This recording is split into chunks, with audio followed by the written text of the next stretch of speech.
Hi guys, and welcome to another episode of For What It's Nerd. Today we're discussing Andor, and I have with me James. James, introduce yourself. Say hello. Hello, my name is James. We're seeing James astrally today, so to speak, or speaking to James astrally. We have a nice little image of James here for those on YouTube, for those on Spotify. You're unaffected, which is brilliant. Spotify, Apple, etc.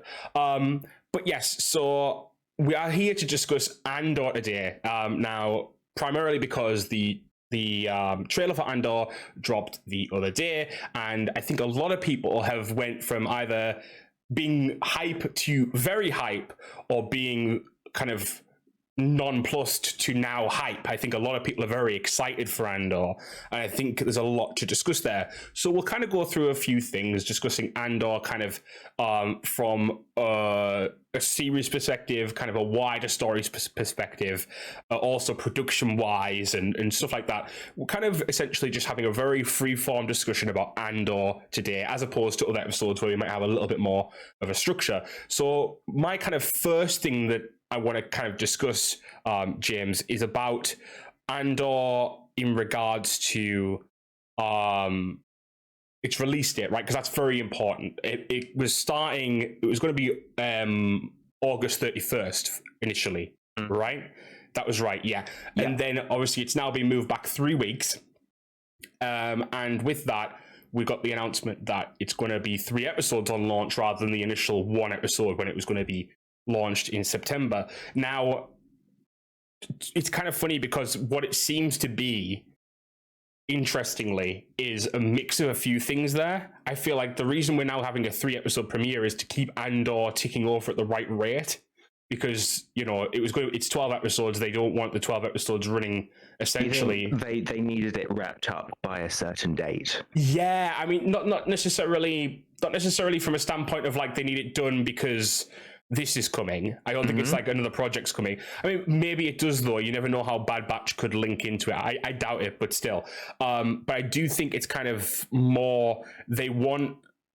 I think the issue that Disney Plus has right now, and it's weird because we're talking about Star Wars, but we do have to kind of move into Marvel for a second. I think the issue that Disney Plus has right now is that it has 2 heavy hitters coming out pretty quickly, quite often with shows, right? So you have within the next month, time-wise, not so much in terms of like the actual month, but like in terms of 4 weeks, so to speak.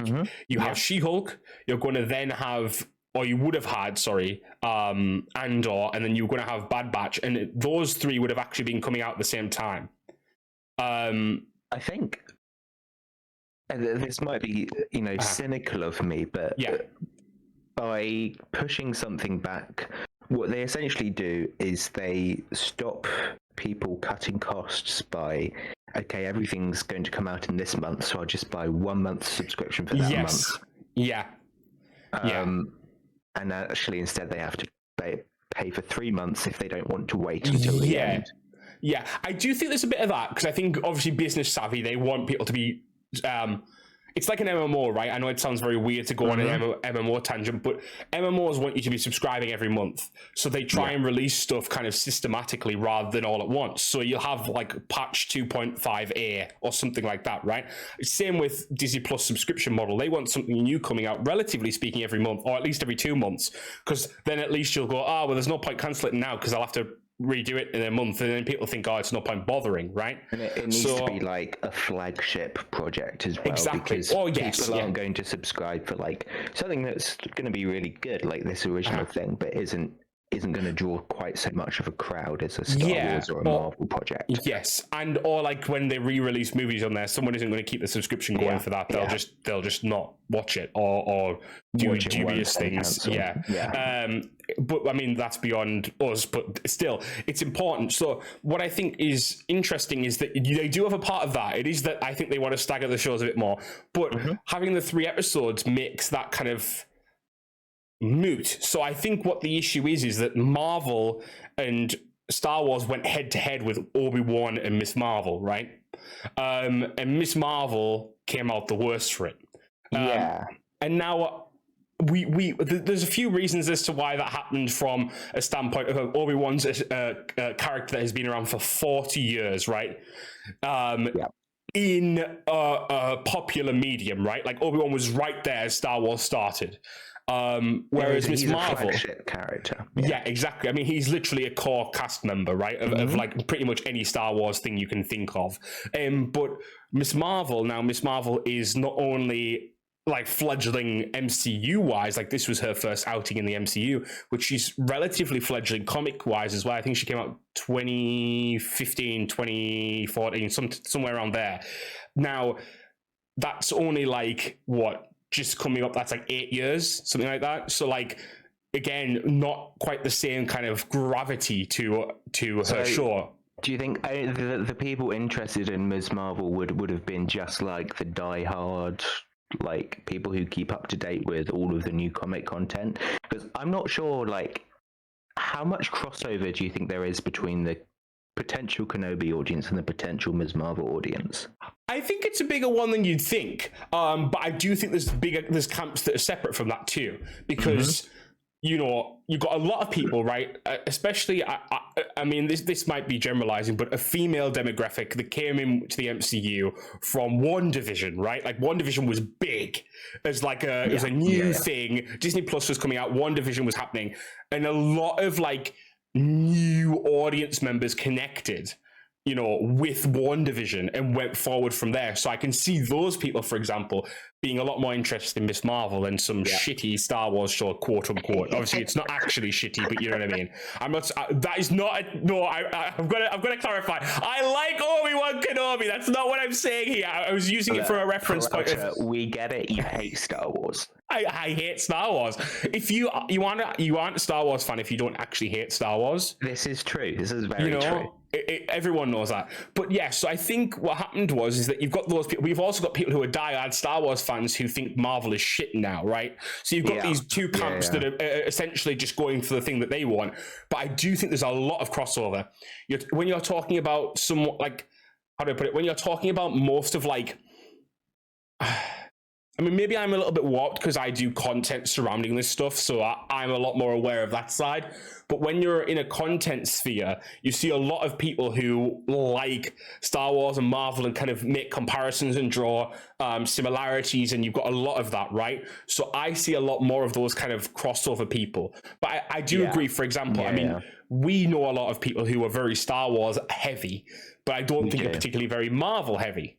Now, I know a lot of people who are Marvel heavy as well, but really don't like Star Wars, or don't like it as much. So I do think, you're right. There isn't necessarily a huge crossover, but the thing is, there's a big enough crossover because nerds are nerds. And there's a big enough crossover that, like, let's just not compete. Like, why would Disney at any point think it doesn't make feasible sense to me? Marketing wise, it doesn't make sense. You're right. So what adds to this, actually, and this is why I'm saying this, is because She-Hulk has also moved release date. When's that? But it's a small one. It's a small one. Now, some people are going, "What's even the point?" But it actually is a bigger impact than you'd think. She-Hulk has moved from August 17th, a Wednesday slot, to August 18th, a Thursday slot, and all subsequent episodes will be airing on that Thursday slot. So now, Rogue Day. Yeah, but I think what the idea is, for whatever reason, they feel like Fridays wasn't working for them because that's when their movies released onto there. So they don't want their movies being moved off Friday. Friday's like, let's put on Lightyear, let's put on Multiverse of Madness, for example, right? So Friday is when they put on their movies, and they want that to do well on Disney Plus too, because that brings them big revenue as well. So I think the idea is, let's have Star Wars Wednesdays, let's have Marvel Thursdays, and let's have big release Fridays, movie Fridays, which makes more sense from a movie standpoint, because what do you do on a Friday night or a Saturday night even? You watch a movie with someone, right? So that's a big thing. They don't go in for Saturday night releases. As far as I'm aware, no. Yeah, I mean, that does make a lot of sense. Do you think that if Andor's release date hadn't been pushed back, do you know if we were still going to get a 3-episode premiere? I don't think so, because if you think about it, it was moved back 3 weeks. Yeah, so I feel like releasing multiple episodes in the premiere is a thing that different people have been doing, like increasingly. Like The Boys, they released 2 or 3 episodes in the premiere. Well, even WandaVision did it. WandaVision released 2 at the beginning. There you go. And it works. They know it works. It does. Well, but the thing is, it works in terms of it's almost like a movie, and then you watch the episodes after. Exactly. It's giving very much the Clone Wars movie and then the Clone Wars TV show. I know that sounds stupid to say, but it's that kind of vibe, right? What you mean? Yeah. But I think I want to say yes. I agree with what you're saying in principle, right? But I think the thing is that we can't say for certain, because how do I put it, right? So when we started, WandaVision was 9 episodes. Now that was because thematically they wanted to do 2 smaller episodes to start, because it was like introducing a whole new medium, right? Yeah, but also testing a new medium. They didn't just do 6 episodes of the same episode length. It was, let's have some old stuff that kind of took from Dick Van Dyke and kind of the kind of I think 50s kind of 50s, TV show, and then moved into more normal modern storytelling as we went on, right?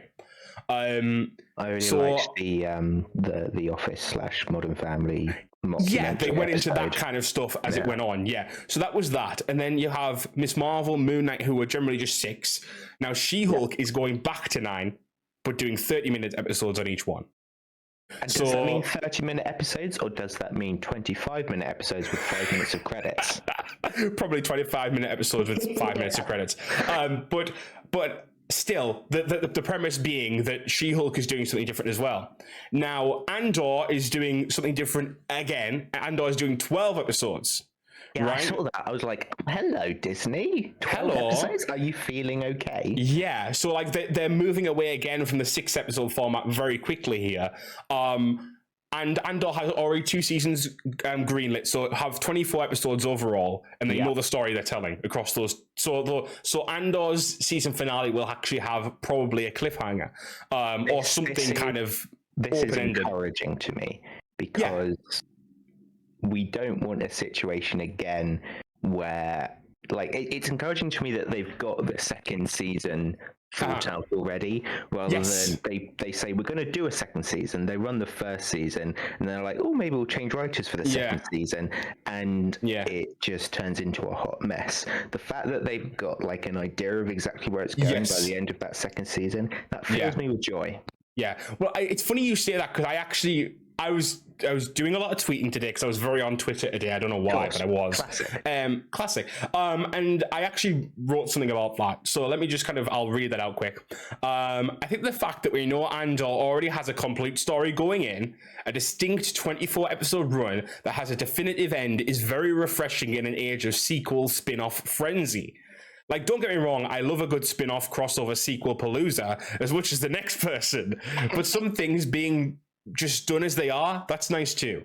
And I think that's very true of what's happening here. Knowing Andor is going to be complete even before the first episode comes out, it's very nice. But it's very rare as well, even in a show where they've kind of planned out ahead, right? Let's say something, this is kind of pulling from the top of my head, I don't know if it's actually this way, but I feel like from what I've heard of Stranger Things, I've not watched it all yet, but I feel like they kind of had sort of ideas where they were going. They didn't necessarily go into it with just one season and build on. The thing with Stranger Things is, I don't think they went into the first season or even got to the end of the first season knowing where season 2, 3, or 4 were going to go. Right. What they've been good at is looking at things in previous seasons and going, that ties into this current season. So I've picked it up slightly wrong there. A lot of people don't do that very successfully. No, they don't. They really don't. I mean, most shows by their Riverdale, for example, right? Have you heard about Riverdale? Yeah. Now, I love how bad it's gotten. It's almost the Room level of bad now, right? It's Room, it's so bad it comes back around to almost being good again. But obviously they're doing this whole supernatural kind of storyline now, and they've finished season 6 just now, and now apparently season 7 is going to be that they have gone back to Riverdale from the supernatural setting of Riverdale, but that Riverdale... I didn't realize it had a different name. Yes, apparently it did. But it is going to be Riverdale, but in the 50s. So, like, basically, like, exactly like the first set of comics were almost. I see. Which is kind of interesting. But, like, it's like, how far have you come from just like a normal, like, killer storyline? I would like to spend one day in the head of the writers of Riverdale because I feel I would never, ever have any inclination to do drugs ever again. Oh, fucking hell. That's brilliant. But I mean, I want to kind of attack that because, and then I'll come back. Not attack you, but attack that. Is that the funny thing is that Archie comics have always been a bit wacky, right? Like, I'm not saying that they're like, you know, the pinnacle of storytelling or anything like that, but they have always been a little bit out there. I mean, I remember when I was younger, my introduction to Archie was these Archie, like this Archie cartoon that was called Archie's Weird Mysteries, and like the one that sticks in my head every single time is where Veronica is turned into a giantess. Now, that's all I can tell you. That's all I remember off the top of my head. That's and I hope someone out there remembers what I remember. I really do. But so, like, it's not like it's not kind of quote unquote in the source material, which Marvel people like to say a lot about their source material. But it's the fact that the show was set up as very grounded to begin with, right? If it was wacky from the off, we'd all be like, yeah, let's go for it. But it's like it was grounded and then went crazy. It was just like these, like a typical young adult like TV show, like gritty. These kids, they're coming of age. They're you know, they're doing drugs and drinking alcohol and having sex, and things are going wrong. And then like I didn't watch it at all, but later down the line, I heard like all this like. What the hell is going on with Riverdale? Why are there like vampires now? And I was like, why are they playing D&D and it's becoming real? It's like a satanic version of D&D. If One Tree Hill halfway through its runtime suddenly decided, oh, by the way, there are werewolves now. Yeah, and we wouldn't be okay with that. Yeah, but Riverdale somehow has managed it and brought people back from it. Exactly. Well, that's the best part is though. It's like that kind of thing of like. It brings up another scenario, and we're totally off topic here. And I'm going to say this, and then we're going to try and get back on topic. Yes, but it's almost like it's like Warner Brothers right now. So they've cancelled the Batgirl movie, right? You've heard about this, right? I heard there was one in production. I didn't know it had been cancelled. It was finished. It's finished, right? Okay. It's in literally post-production. Like the last few things were getting done on it. They have cancelled it because of a tax write-off. They want to tax write it off because they will save about $15 million. That's a lot of money. Yes, it is, but artistically bankrupt. But anyway, the point is they have now promoted their movie more by cancelling it than they probably ever could by not cancelling it. People want to see that movie so desperately now. And it's like that, it's that kind of counterintuitive thing, right? Like Riverdale is now so bad that people are like, yes, we must watch it. They're fascinated. Yeah, exactly. And so it's that kind of weird human psychology thing, right? It kind of links back to this idea that people are so desperate. It's like Morbius, right? Morbius became somewhat interesting because of the meme, not because of the story. That is good. Exactly. That's the thing. But yes, so shifting right back to where we were. Shifting right back to where we were. What I was going to then say, so Andor's doing 12 episodes, but we have something that's going to even rival that, which is Daredevil. Now, Daredevil's going to be 18 episodes on its first season. 18 episodes, which is essentially back to where we were with stuff like Agents of S.H.I.E.L.D. with 22. So, like, Disney needs to release weekly. I think so. I think they'll be on for like 4 months. Yeah. Okay. But what I'm happy about is that Disney is trying new things. That Lucasfilm and Marvel are saying, do we really need to stick to a 6-episode format and kind of force a story into that, or can it be 7, or can it be 8 if we need it? You know, and I hope they keep that up because I'll be pissed if they don't. But there is something to be said for less is more. Yes. Oh yeah. So the 18 episode series, like you said, it's like Agents of S.H.I.E.L.D. Yes. I would be interested in one, possibly two 18-episode series. Yes. Agents of S.H.I.E.L.D. had like a lot of filler. And I just like, people lose interest. Not only do people lose interest, for a new fan coming into it, it's very hard. They're thinking, oh, I really want to know what's going on. I'm going to watch Marvel's Agents of S.H.I.E.L.D. to see what they got up to, because I really liked them in Captain America. Yes. I'm sorry, I've got how many dozens of episodes to watch? Yeah, it's 116, I think. That is too many episodes. Yeah, well, don't get me wrong, I agree. Luckily, they stipended it. Stipend? That's the wrong word. Curtailed it at the end of the at the end of the last two seasons. They did 13 episodes in the last two seasons, which I was very thankful for, because it not only meant smaller storyline and like a more compact storyline, but it also meant more quality as well, because the episode you saw the budget went into a lot. Its budget by the end must have been a couple of peanut shells and like some casino chips they found in a dumpster. Yeah, but like, don't get me wrong, I think the 6-episode format can be good. I think 10 episodes can be good. I think 13 on Netflix can be good. I think every so often an 18-episode show could come around, or 12 or whatever, you know. But I think what I'm just happy is that Disney isn't just going 6 every time. Yeah, no, I am glad about that. And 12 episodes initially, I'm like, yes, that's exciting. Give me Star Wars content. I love it. But then the rational side of my brain creeps in, and it says, well, 12 episodes, but maybe that's only 20 minutes of content per episode. So actually, that's only 240 minutes of content, which is 4 hours of content, which might be what you got if they did 6 episodes anyway.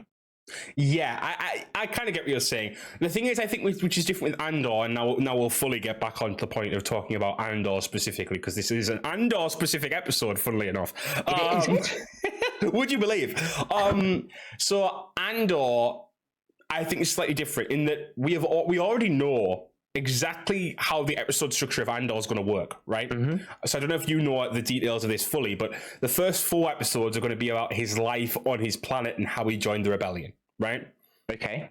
The next 4, like the first year, I think, because there's 5 years between the beginning of this show and Rogue One, apart from the beginning. Like, think of the first 4 episodes as a prologue of how he joins, like him as a kid to how he joins the rebellion, yeah? Then there is 5 years from that point to Rogue One, and it seems like, from what I'm aware of so far, is that year 1, I mean, I could be wrong, so take this as a grain of salt. Year 1 will be 4 episodes of season 1. Year 2 will be 4 episodes of season 1, and that'll take us to 12. And then season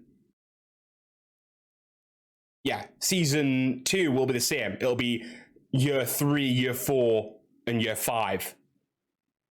If that makes sense. So they're doing a year, approximately a year every 4 episodes. A year of his life in 4 episodes, yeah. Okay. So it's kind of almost like 4 kind of like...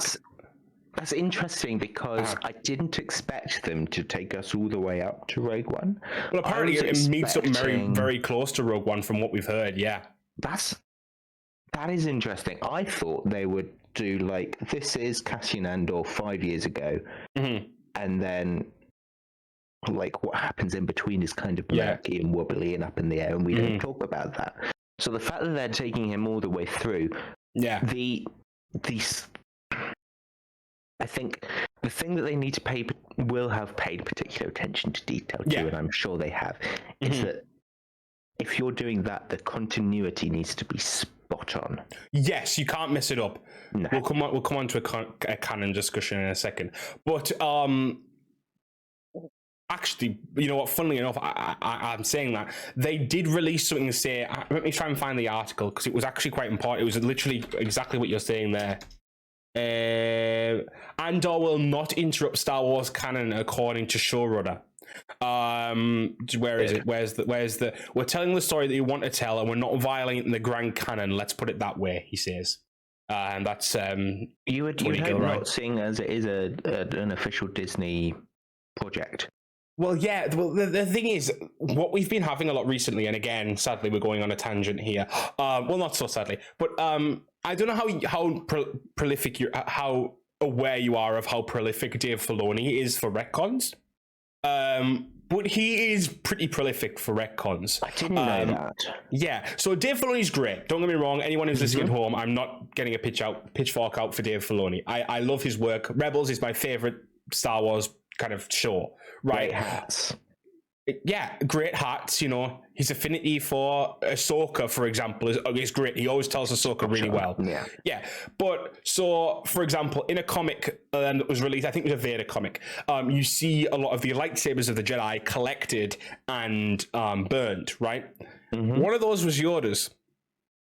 Now, do you remember what happened in Book of Boba Fett?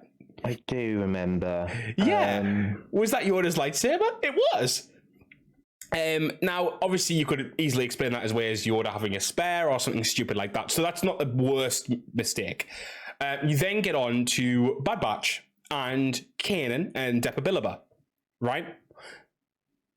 Yes. They show up in the beginning of the Bad Batch as kind of the depiction of Order 66. Oh, I remember reading about this, yeah. And the Kanan comic was just decimated by that.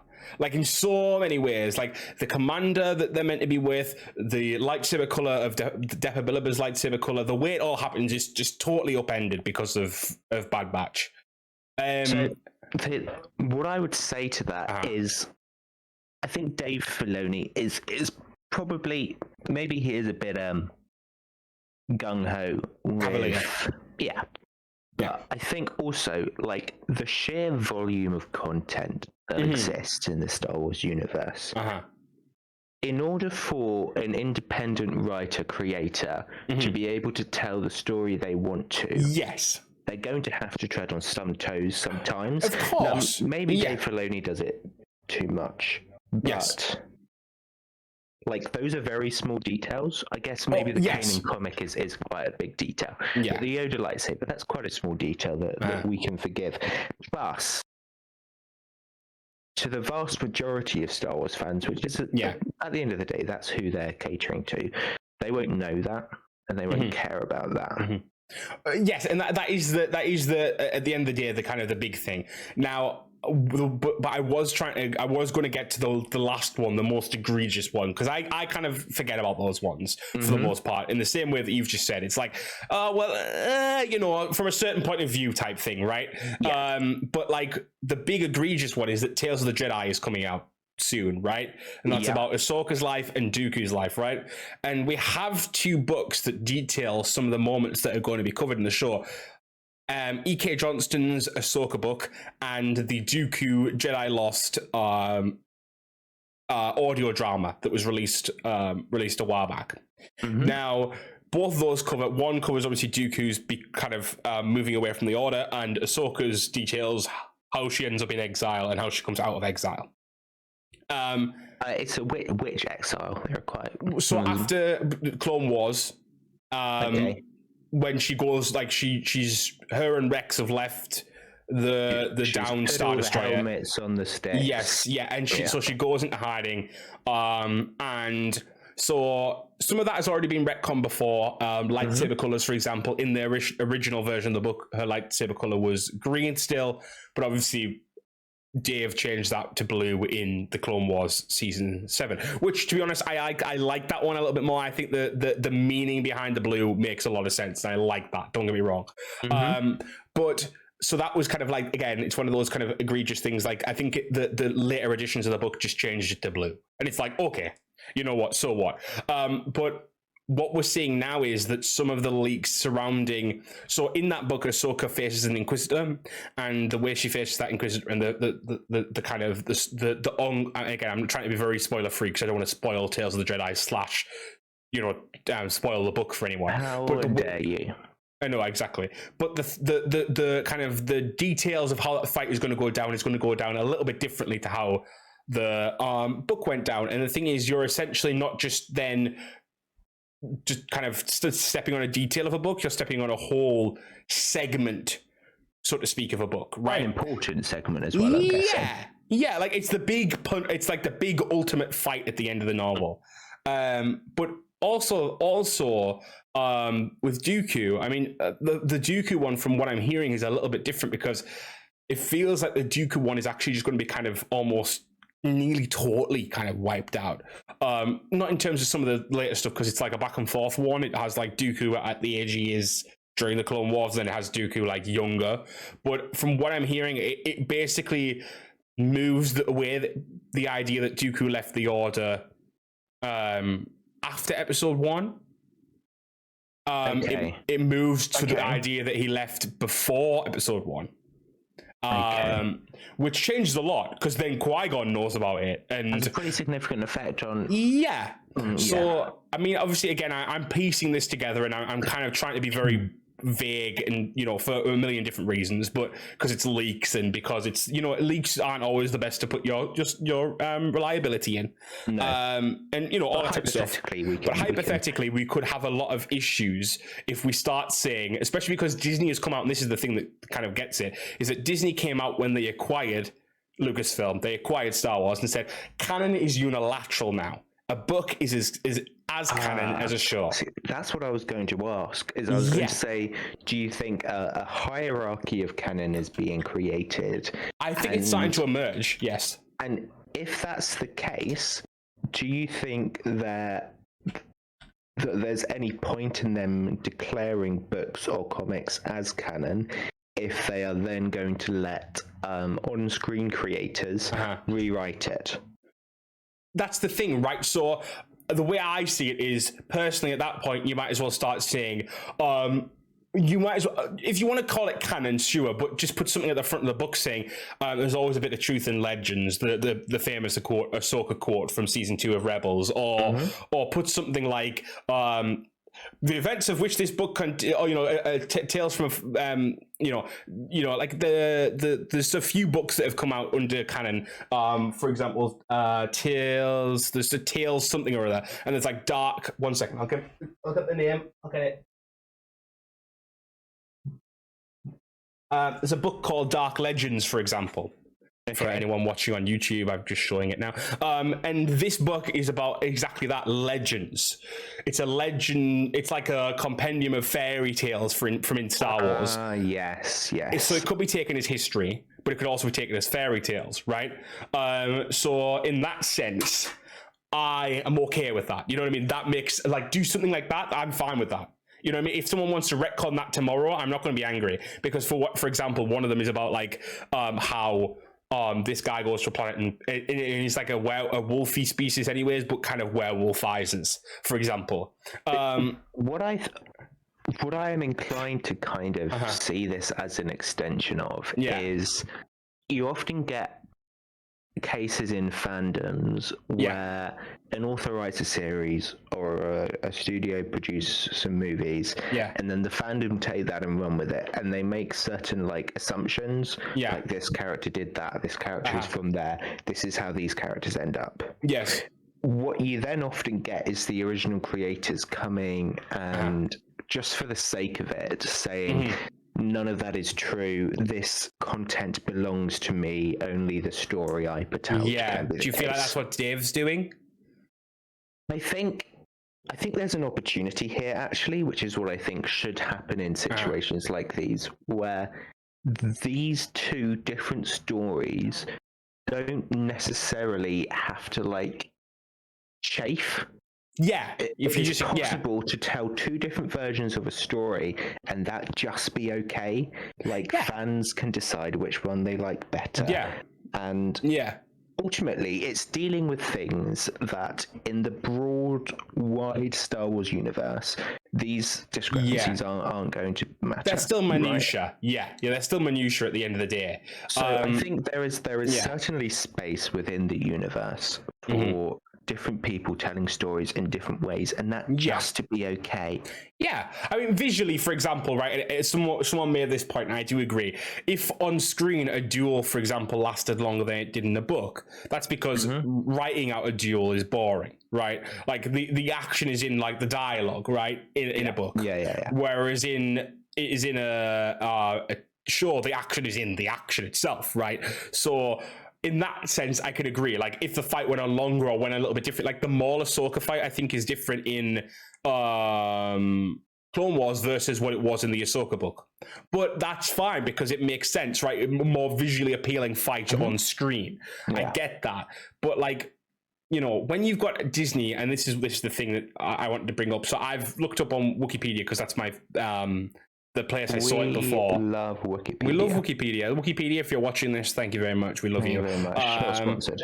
Yeah. So I'll read kind of this section because I think it's important. On April 24th, 2014, after a year of ownership by Walt Disney Company, a StarWars.com press release confirmed the films of the sequel trilogy would not adhere to the post-Return of the Jedi expanded universe, with further comments from Lucas Books senior editor Jennifer Heddle confirming that the EU as a whole is no longer canon. Now, we all knew that. We all knew that EU was termed as Legends. Since then, the only previously published material still considered canon are the 6 original trilogy prequel films, novels where they align with what is seen on screen, so the novelizations of the movies. The Star Wars, the Clone Wars television series and film, and part 1 of the short story Blade Squadron, which whatever that means, I don't know what that is. I have no idea what that is either. Most material published after April 25th, such as the Star Wars Rebels TV series, along with all Marvel Star Wars comic books and novels, beginning with A New Dawn, is also considered part of the new canon, on account of the creation of the Lucasfilm Story Group, which currently oversees continuity as a whole. Characters under the Legends banner are still available for use as needed, even if events considered them are no longer canon. So that's what we all know, right? That's what we know. This is ancient history. But this is the interesting part, and this is the part that I think a lot of people skip out on. On September 29th, 2018, Lucasfilm Story Group's Matt Martin revealed on his Twitter account that the canon tier system, originally established by Leland Chee in the early 2000s, is no longer used following the canon reboot. So that is someone from Lucasfilm Story Group saying on a public forum that we don't consider canon tier a thing in Star Wars anymore. Now, that obviously is one person on their personal Twitter. But when it is that one person is part of the Lucasfilm Story Group, I personally put some weight in that, right? It's like when Charles Boyd replies on Twitter about something Star Wars Star the Wars. Republic. He's replying on his personal Twitter, but you take it as pretty much fact. Yeah. So what I take from that personally is that we should see it as there is no canon tier because he's just said it, and that and then thus we have to take in all the media that we take as being part of the same continuity, right? That's the point. He said something. Did he say something about a continuity group?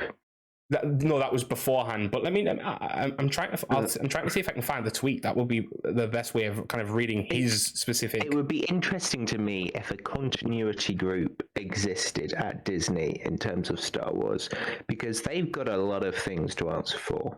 If so.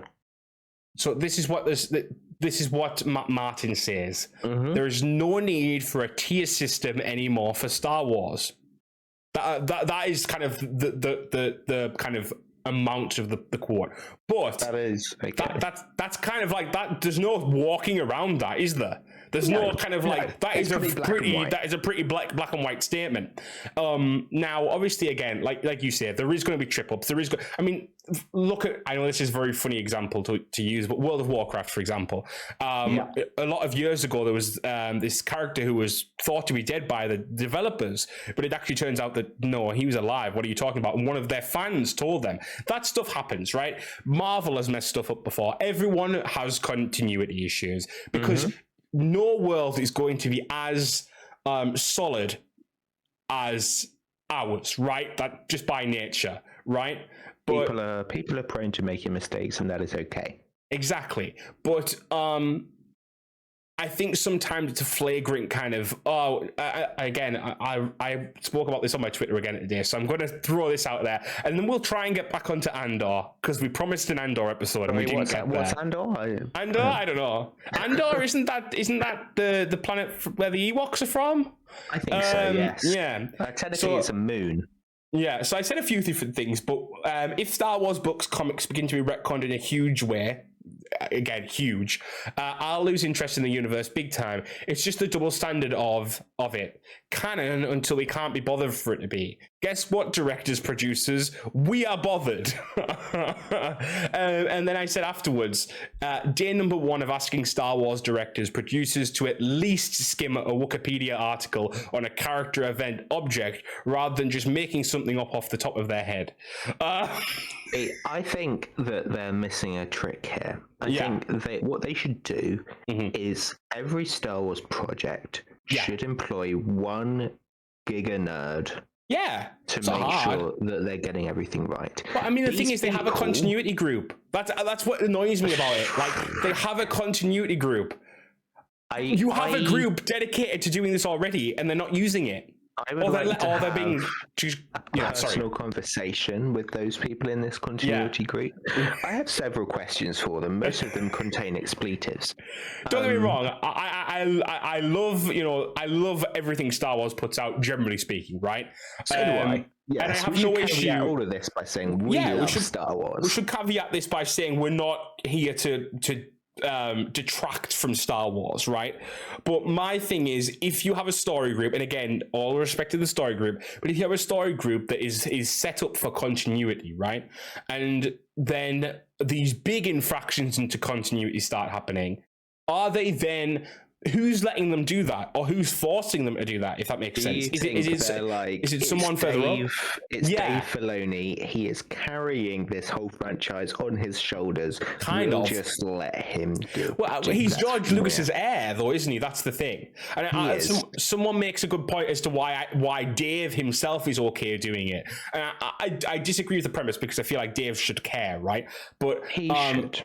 Dave was under George, and George Lucas had a canon tier system. That was how his universe worked. He didn't read the books. He okayed stuff and then said, I don't like that actually anymore. I'm getting rid, right? And he was well within his rights, because he never said everything's canon, right? So well within his rights to throw it out. Now, Dave Filoni was under George. So he saw George's approach to, like, if you need to, get rid, right? So I think Dave has kind of inherited that. And now I can get that. I can kind of get on board with that being the initial reason.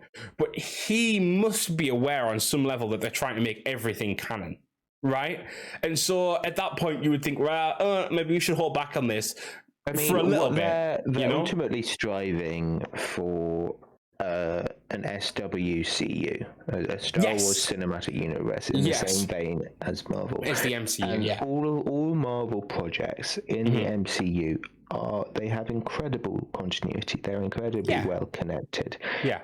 And so if Disney and Star Wars are striving to recreate that, it is the responsibility of even of the creatives, the biggest of wigs. Yes. To respect continuity of other mediums. Yeah.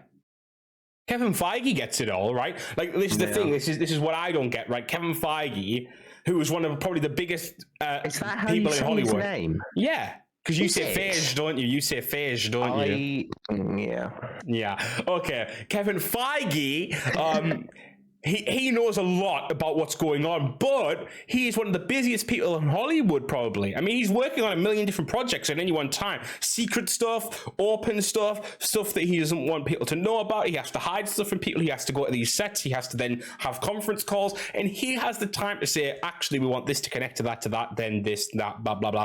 You know what I mean? Like, I feel like he probably has a pact with the devil that means he doesn't have to sleep. Probably. Yeah. But, like, I feel like I hate to say it because I don't want to hate on Kathleen Kennedy, because I feel she gets enough of that from the Dude Bros.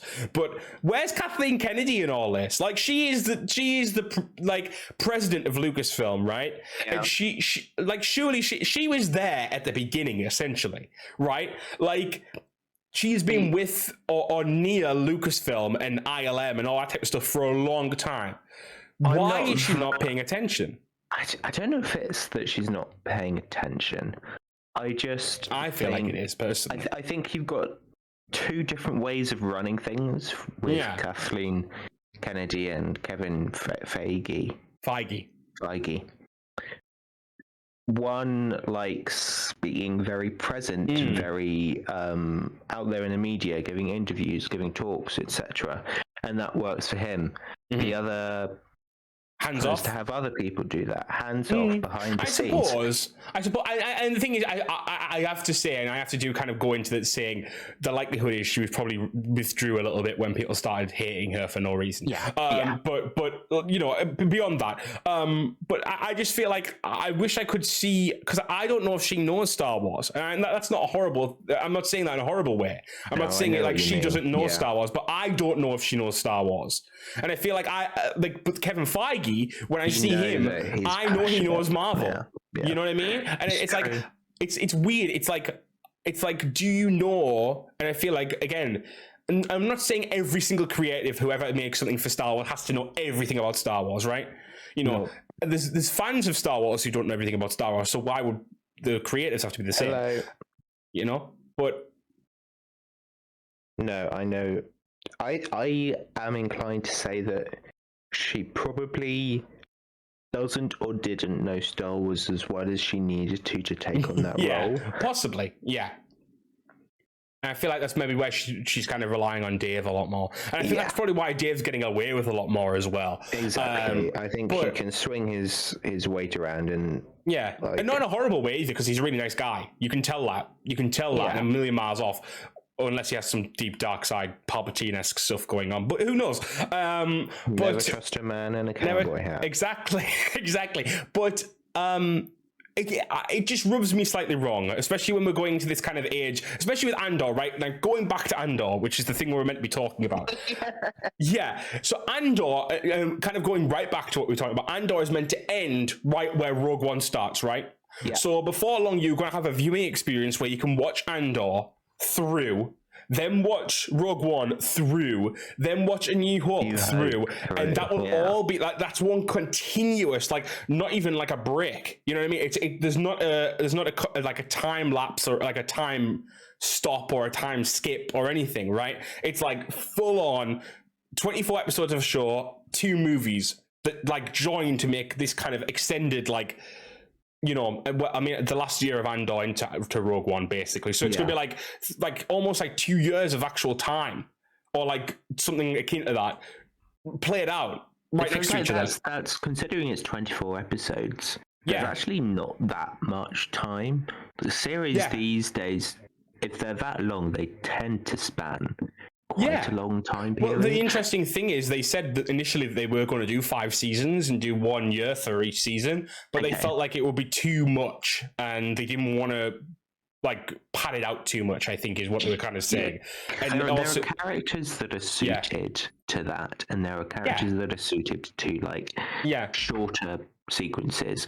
Andor belongs in the latter, I think, which isn't to say like he's not a character that can carry the screen. No, but like it's different, isn't it? Like he's like not Obi-Wan Kenobi. Yeah, exactly. But I mean, the thing is, it's that. Yeah, it's very much that. And I think the thing is for me is that Andor is kind of Disney experimenting again. Not Disney, Lucasfilm. But Lucasfilm experimenting again. I feel like they've been very safe, haven't they? If you think about the shows they brought out, Mandalorian was a big success anyway, so they continue with Mandalorian. Boba Fett was them saying, wow, Boba Fett, wow. And obviously it didn't work out great, but Boba Fett, one of their big characters, right? Then Obi-Wan, and now it feels like they're kind of going, actually, let's test some different stuff again. Let's go Rogue One on this again. With a slightly like less flagship character. Because I mean, that's what Rogue One was. And the thing is, it's sad what happened with Solo, and I don't necessarily see Solo as a bad movie, but Rogue One succeeded, right? Like Rogue One was like the pinnacle of what Disney could do with Star Wars, right? Like, you know, you had so many good scenes, you had so many good characters, you had so much intrigue and kind of like new brilliant planets. Like Scarif is one of the most beautiful planets. Gorgeous. Especially when you see the Imperial structure against this beautiful blue sky. and you've got like the battle on Scarif. Now, I don't know if you know this, but I hate space battles. I think they're so boring usually. I didn't know that about you, but it doesn't actually surprise me. I'm very like me as a man that doesn't like space battles. I'm more the kind of like, again, dialogue, philosophy kind. That's why I like books, I think. But I'm more that kind of stuff, like the interaction between characters. That matters more to me. And like fighting with lightsabers and fighting in space doesn't necessarily matter to me. But because the Battle of Scarif means something on such a big level, right? Yeah. Like, you know what I mean? Like, I was really invested. That is my favorite space battle that has ever been created on screen. The way it does it is it works because it's in parallel. Like, yes. If it was a space battle, then land battle, or land battle, then space battle, it would lose people like you. It's almost like you're playing Empire at War. Almost like that, yes. Or Star Wars Battlefront 2 2005 edition. Yeah, you do the ground. Yeah, you do the space battle. And you drop down onto the ground, like. But no, I know exactly what you mean. Yeah, and I think because it's so separated up, and it's because it's so kind of like there's stuff happening with Jin. Then you see the ground battle. Then you see the kind of the space battle. It matters, right? Because everything's going on, and you realize that actually these ships are going down, but actually there's no one on the ground anymore, but actually Jin's on her own. She needs to get this thing because the TIE fighter's bearing down on her, and you're like, shit, right? Like, Krennic's there. No. Yeah. So I feel like that's like why Rogue One succeeded so much. It was like very familiar but very new as well, and very impactful. It was a well-made movie. Yeah, brilliant from start to finish. That's what I think people sometimes forget a Star Wars project or TV show or anything needs to be. Yeah. Yes, it needs to be like nostalgic. Star Wars, lovely, love it. It also needs to be able to stand on its own 2 feet as a good piece of cinema or a good piece of television. Yeah.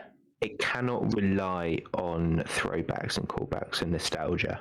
Yeah. Well, I mean, if you think about it, I mean, you know, yes, did the first Star Wars movie end up being a trilogy? Yes. But when A New Hope was being made, it was just Star Wars. Yeah, it was like, just Star Wars. Fun thing we're going to throw out there, see what happens, and then they're like, "Oh, hang on, everybody loves this. Okay, we're going to make another one." More. Exactly. So, like, that's why A New Hope, on its own, if you took that and isolated it from all of the rest of the Star Wars stuff, it is a good standalone movie. Yes, and that's exactly what Rogue One is. Yeah, and I feel like Empire is the same. Like, yes, Empire ends on slightly more of a cliffhanger because of the Han Solo storyline, but generally it's still relatively well contained. Do you think it's a cliffhanger only because Episode 6 exists? Well, yeah, because I feel like no, I disagree, because I think if you didn't get Episode 6, you'd still be thinking, where the fuck's Han Solo gone? See, I think you'd think, I think if you were going into that not knowing that somebody could be unfrozen from carbonite, you might think, well, they're just rock now. I agree in terms of the carbonite thing. I disagree in terms of Lando. I think at some point says we'll find him. Or something akin to that. Yeah. So I think that kind of like fucks that kind of idea up. Yeah, you're right. But so yes, there is a little bit. But what I'm trying to say is that, you know, Star Wars is generally from the start being kind of self-contained. And I think that's what Rogue One does. And again, funnily enough, that's what Andor is doing. Andor is really capping itself off before it even starts in a way that makes sense, because it's like old TV. Now, I know it sounds very weird to say, but Star Trek, when Star Trek first came out, and a lot of old shows, the first, like every single episode, whilst maybe connected or implying stuff from other episodes, was generally just a standalone episode. Like you could watch that out of sequence and it would be okay, right? Now, they come across aliens, they deal with aliens, disaster happens again, they deal with a disaster onwards. Exactly. Now, I don't necessarily like that so much. I like some connectivity. I like the idea that you're actually moving towards a bigger storyline at the same time. Yeah. But I think, how do I put it? I think sometimes there's something to be taken from that, you know, something to be taken from something being complete within its little circle, its little square. I said circle whilst I'm mimicking a square. I don't know why I did that. It's all a little circle. It's fucking square. Do you think you're saying that Andor in its final product should be able to exist in isolation from, for example, Rogue One and still work as a TV show? Yeah, I think so. I think, you know, when we get introduced, for example, to Saw Gerrera in this, we shouldn't be reliant on Rogue One to know who Saw Gerrera is, right? Or the Bad Batch or Clone Wars. Yeah, exactly. We shouldn't be reliant on anything to know who he is. Been in Rebels? He is in Rebels for a little bit. He's in everything. He's in Saw Gerrera has appeared. Saw Gerrera has only not appeared in anything that actually happens after his character death in Rogue One. he's like a bad smell. I'm surprised Disney hasn't gone back. I'm surprised Disney hasn't gone back and CGI'd him into all the prequels. Where's our Saw Gerrera origin story? Do you know what? No, you know. You saw his origin story in Clone Wars. Oh yeah, I didn't. My days! My days! The Clone Wars is long, and there are some things I remember, some things I don't.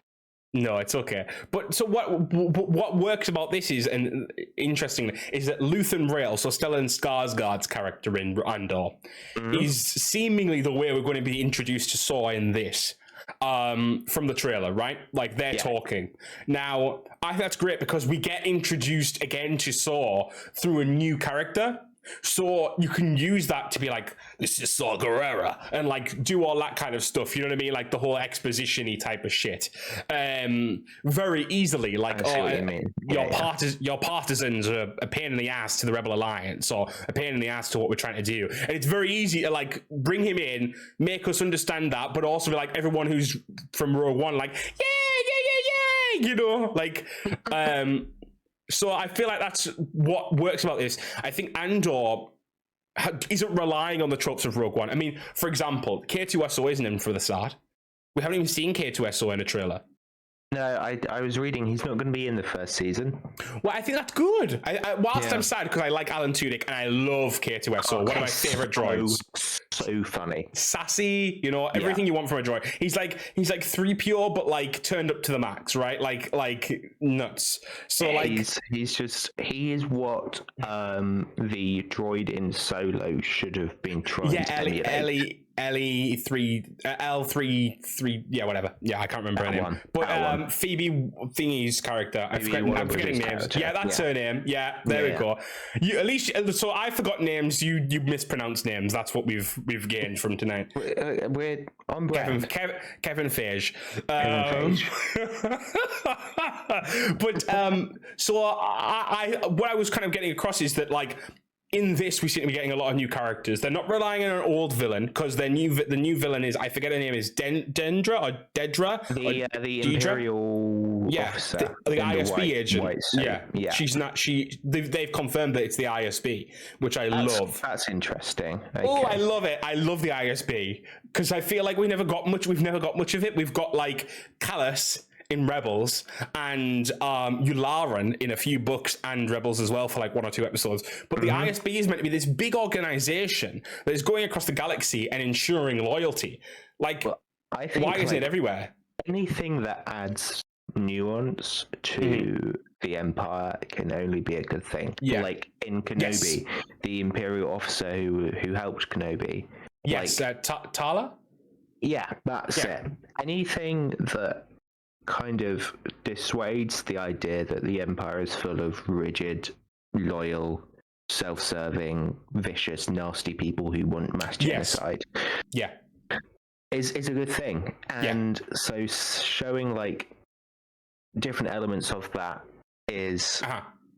I am here for it. We're here for it. She looks really cool as well. I mean, the outfit looks amazingly well done. Yeah. Which I love. And some of the other outfits, I don't know the exact character, but there's one character in the trailer who has extremely straight hair. and he's wearing like this big red, looks like a dress or something. And I'm like, who are you? I need to know, because you're giving me Padme / Mon Mothma / any senator ever vibes. Mon Mothma's in it. Yes, well, that's another thing, right? Like, she looks amazing. She looks. I am so excited, and this might sound really dull. I am so excited for the politics. No, I am. Everyone's like, "Oh my god, the prequels are too full of politics," and maybe they are right. But give me more Senate action, please. Yeah, I love it. I mean, the most poignant parts of some of the prequels for me is when Padme in the Senate literally goes, it's not Padme, it's actually Sebe, but I call for a vote of no confidence in Chancellor Palpatine. What? Valorum, that's it. Yeah, sorry, I don't know what I'm thinking, because I tell you why I've said Palpatine, because I'm also thinking of, this is how liberty dies with thunderous applause. When Palpatine goes, the Republic shall be reorganized into the first galactic empire. Yeah, so like, which is like a brilliant line, by the way. But again, two of my favorite moments of the prequels, politics in this one grey room with loads of wheelie discs that float. It's a really cool room. It is. But like, so that's what I like. I do like the politics, and so I said this earlier, actually, again on Twitter. It feels like I've got very much Twitter vibes today. Let me get your Twitter up so I can see what on earth you've been chatting about. But my most recent tweet about an hour ago was Star Politics bigger than Star War, Padme bigger than Anakin, Leia bigger than Luke, senators bigger than Jedi. That is all. And I personally feel that. Now, I think politics in Star Wars can go too far, as we saw with the banking clan episodes in Clone Wars. Sorry, I just have to say, there is so much in that tweet I disagree with. Carry on. I'm just being contrarian anyway. The thing is, I say stuff like that, but I love Leia and Luke, for example. I love Anakin and Padme. They're both really good characters in their own way. And I think it's just that, like, it's hard to be like, I love Anakin when everyone else loves Anakin. I know that sounds really like, I'm not like the mainstream, but it's I'm not like other girls. That's you. Yeah, but like, I just feel like, Marvel analogy, everyone's saying She-Hulk's going to be shit, and so I am even more adamantly, I love She-Hulk.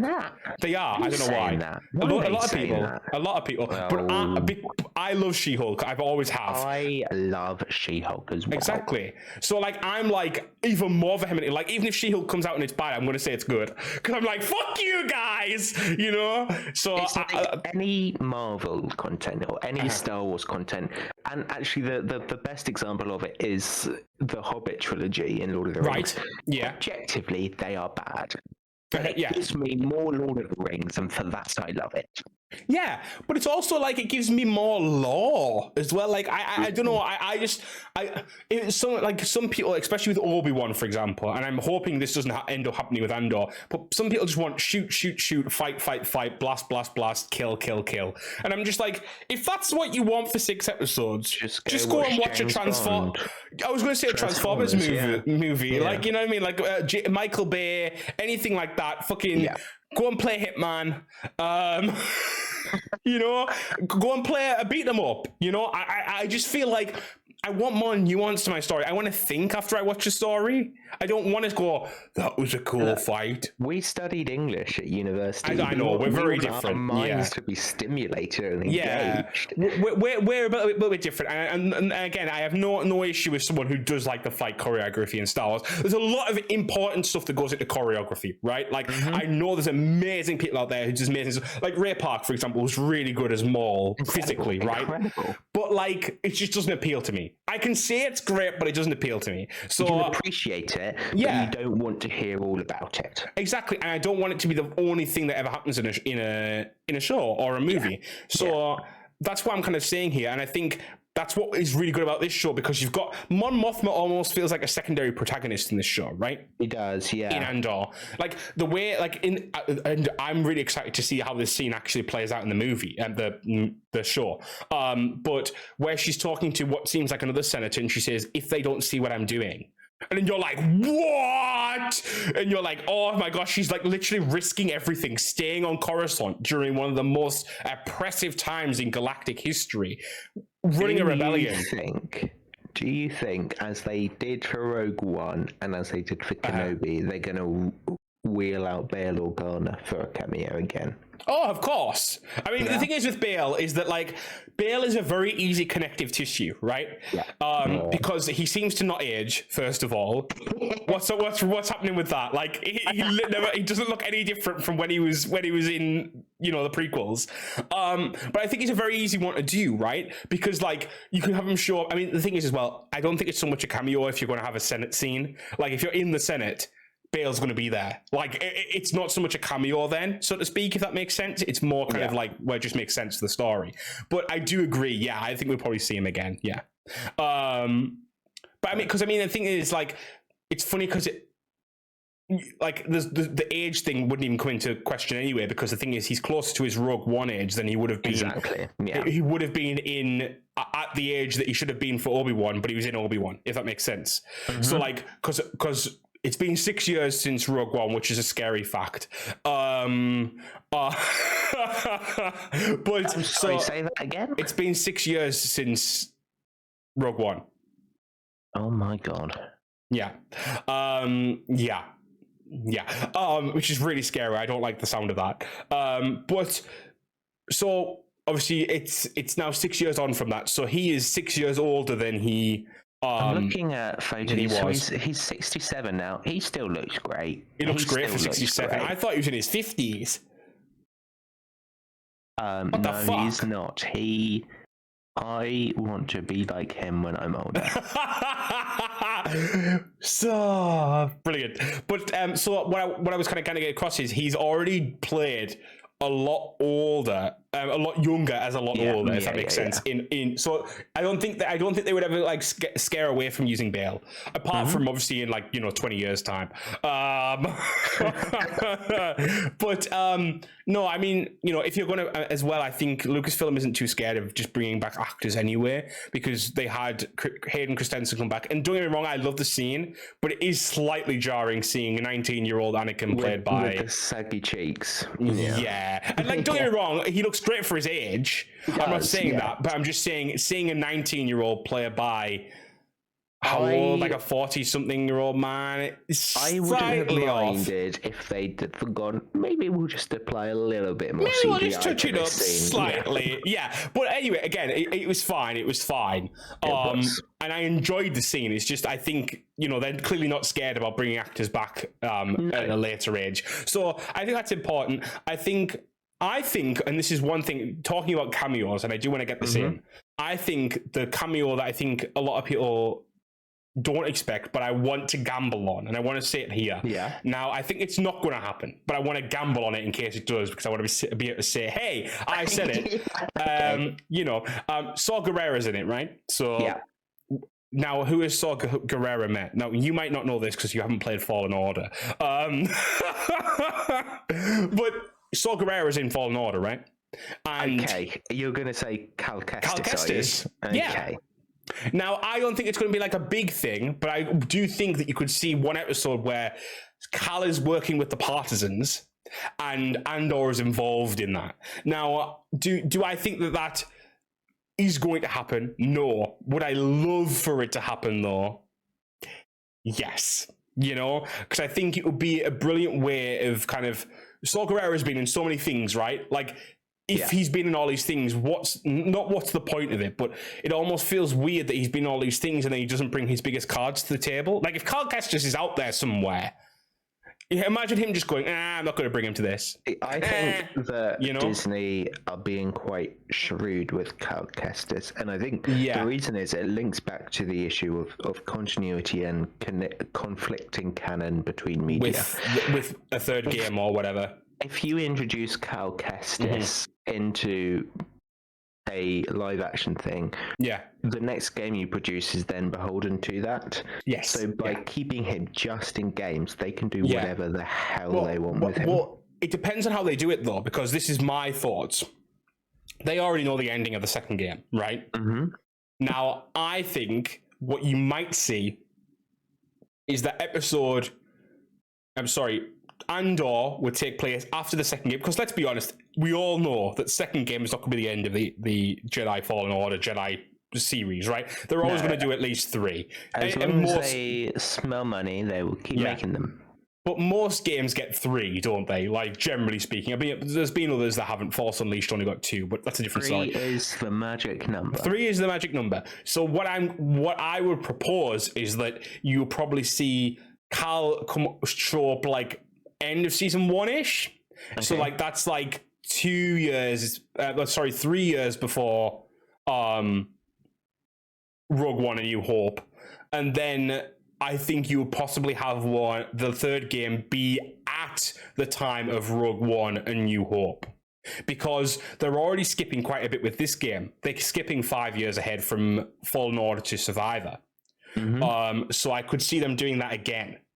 I think you do hit on an important point, is that by creating this interconnected universe, Disney have shoehorned themselves into either having to explain why these very powerful, very important figures aren't involved, or they get a load, like Ahsoka being absent through a lot of things. The Battle of Yavin, the Battle of Hoth, the Battle of Endor. What they have done for themselves is created this feeling where everyone's like, well, what the hell is she doing that's more important than overthrowing the literal galactic empire? Yeah. Well, I think the thing is, what it comes down to, I don't think it's so bad with someone like, for example, think of someone like, I'm trying to think of someone off the top of my head. Kira, for example. I know it sounded a weird one, but like Kira, we don't know what happened to Kira after Solo, right? We largely don't really care. Yeah, in a sense, right? Like, it's okay. It's okay if she never shows up in a live action thing again, because we'll deal with it. On a galactic level. Yeah, but Jedi, mainly Jedi that you have this issue with. Ahsoka, Kanan and Ezra are a little bit different because they have that kind of story. Yeah, well, they have their story wrapped up. Even Ezra that does, but like Kanan and Ezra for a lot of that kind of initial rebellion period. Then you have Ahsoka, which is the big one, and then Cal. But also, there's now like other Jedi that are kind of popping up or suggested to be around. I mean, but I mean, the thing is, frankly, Disney's always had this problem since Empire Strikes Back, right? Not Disney, sorry, Star Wars, because Lucasfilm, because Yoda's just like, I'm peacing out on Dagobah. You can deal with the fucking Emperor. Like, I know he's older, and I get he's about Yoda. Very small sidetrack to add to the mountain of other sidetracks. I really wanted Yoda to show up at the end of Kenobi. I think that would have been better way of resolving the situation. Yeah, with the third sister. What was her name? Yeah, Reva. Yeah, Reva. So I think, rather than saying travel time doesn't exist and getting Kenobi back in time to, he's end up having to intervene, but intervene if he needed to. Much better thing to do would have been to say, oh no, Kenobi's stuck doing something else. Oh, but who's that old little green guy walking around the corner? And that would be kind of cool. And that would be kind of cool. Reva down, and then you can be like, okay, Yoda wasn't just smoking the wacky backy all this time, just pretending the wider galaxy doesn't exist. He's keeping an eye on things. Wouldn't it be kind of interesting though? And this is kind of building on that theory, right? What if Yoda redeems Reva, right? And and you have this kind of thing of like, Yoda actually takes Reva to train her. Takes a Padawan. Yes, because this is very interesting, because Yoda hasn't taken a Padawan since Dooku, right? And she's like parallel to Dooku, right? She's the opposite of Dooku in a sense, because she comes back from the darkness. The opposite journey, So, and if you remember the line, the big line that we always attribute to Leia is, Yoda goes, no, there is another. But imagine if that was actually a reference to Reva. Now that's really wild and really out there, and I don't think it should happen. But imagine how cool it would be. That would make a lot more sense, because Obi-Wan knows about Leia.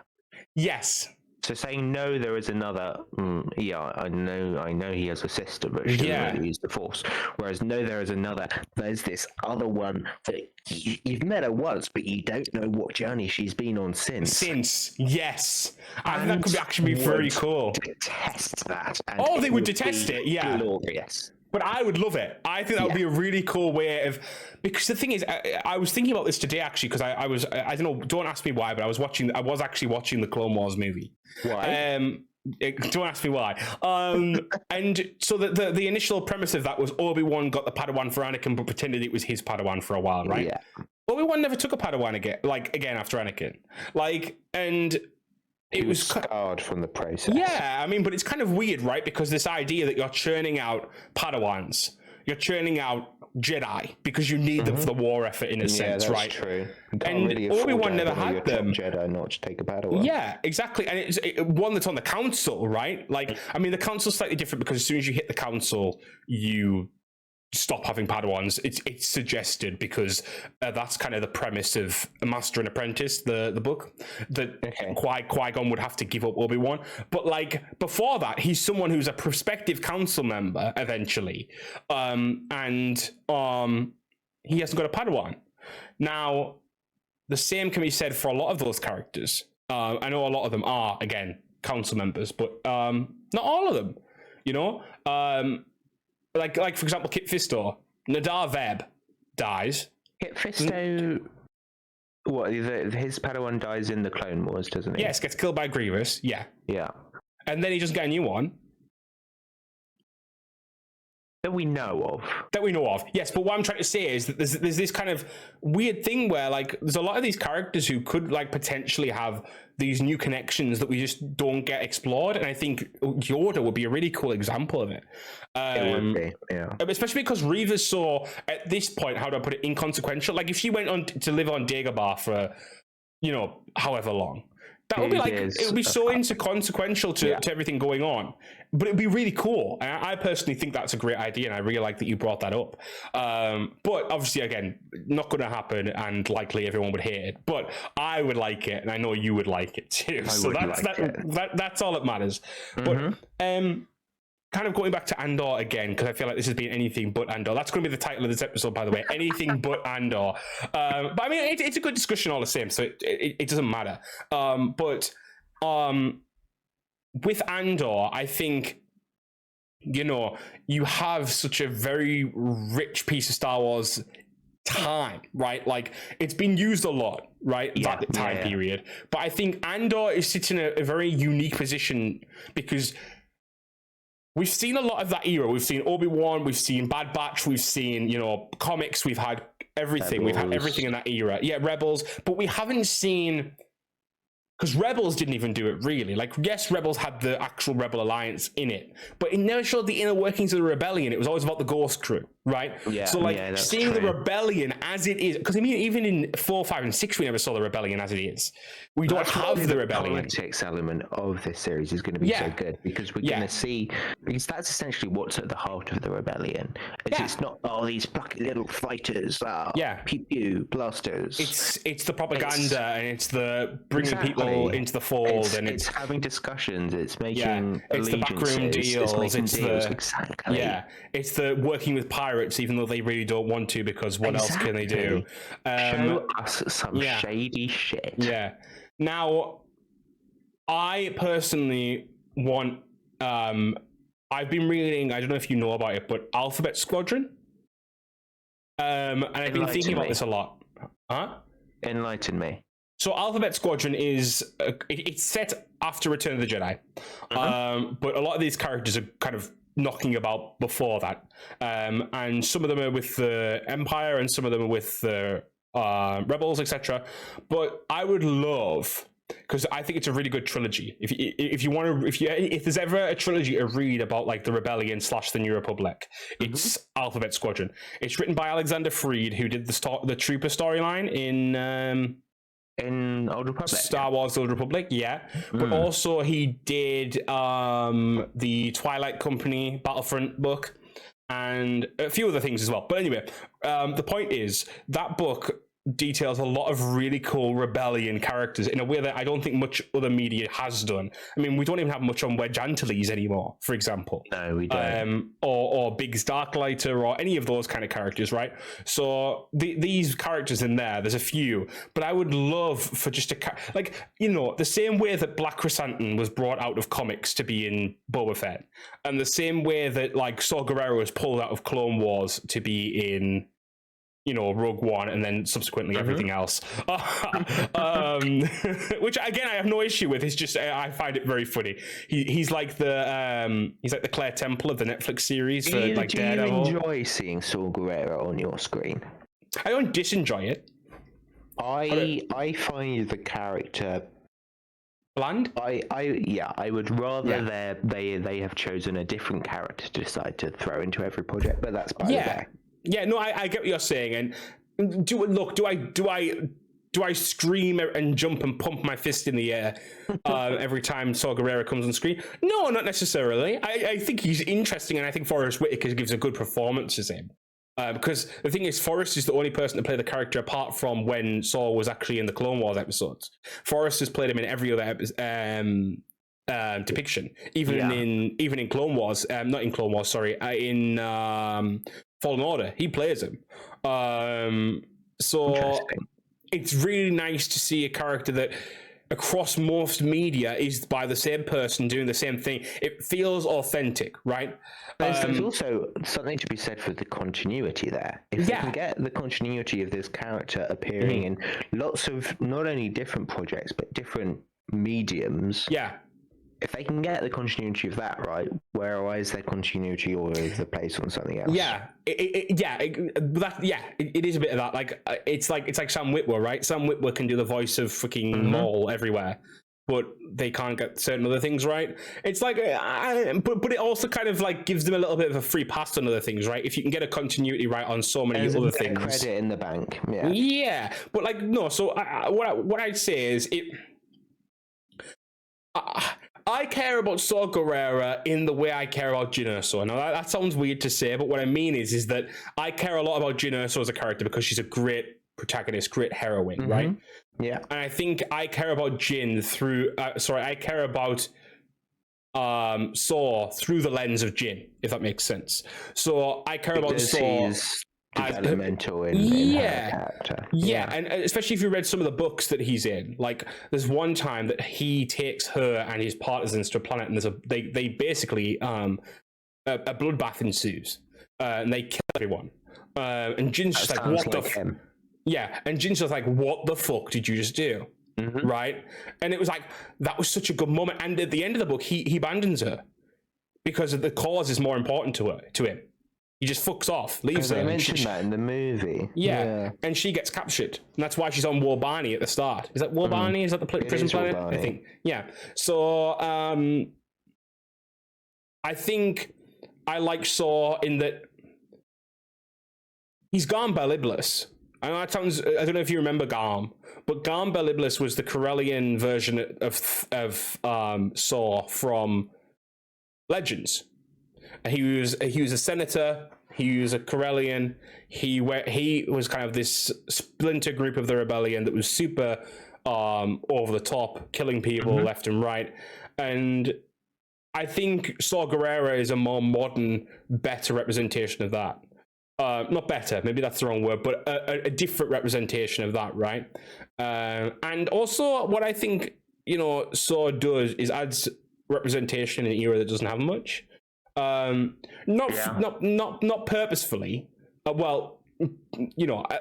Basically what I'm saying is at the time, most actors that you just cast from like a standpoint of just automatic, not even thinking about it, are white, actors. But true. Now you have a foundational member of the Rebel Alliance who is, not Rebel Alliance, but the rebels of that era, that is black. And then on top of that, you have Diego Luna. You have also Bodhi Rook, But also you have like, and I know it sounds weird, but you have a plethora of accents and kind of other representations of like people coming in. So like Stellan Skarsgård represents that to me as well. I know that sounds really stupid to say because he's a white man, right? But like the differentiation of accent and the differentiation of pronunciation and the differentiation of that type of stuff is important, right? Like one thing that stuck out to me in the trailer was when Luthen, Stellan's character, says to Cassian, Andor. That's how he says Andor. Andor. And it's just like, I love that. I know that sounds very stupid, but it's like... No, it doesn't sound stupid because you know what I mean? we're meant to believe that there's this incredibly large galaxy with an incredibly varied number of people. And yet all of the people we get on screen most of the time are human. They're normally male. Yes. They're normally white, and they normally speak either in my accent or they speak in a standard American accent. Yeah, and that's it. Not even in variation within, American accents and in British accents, for example, right?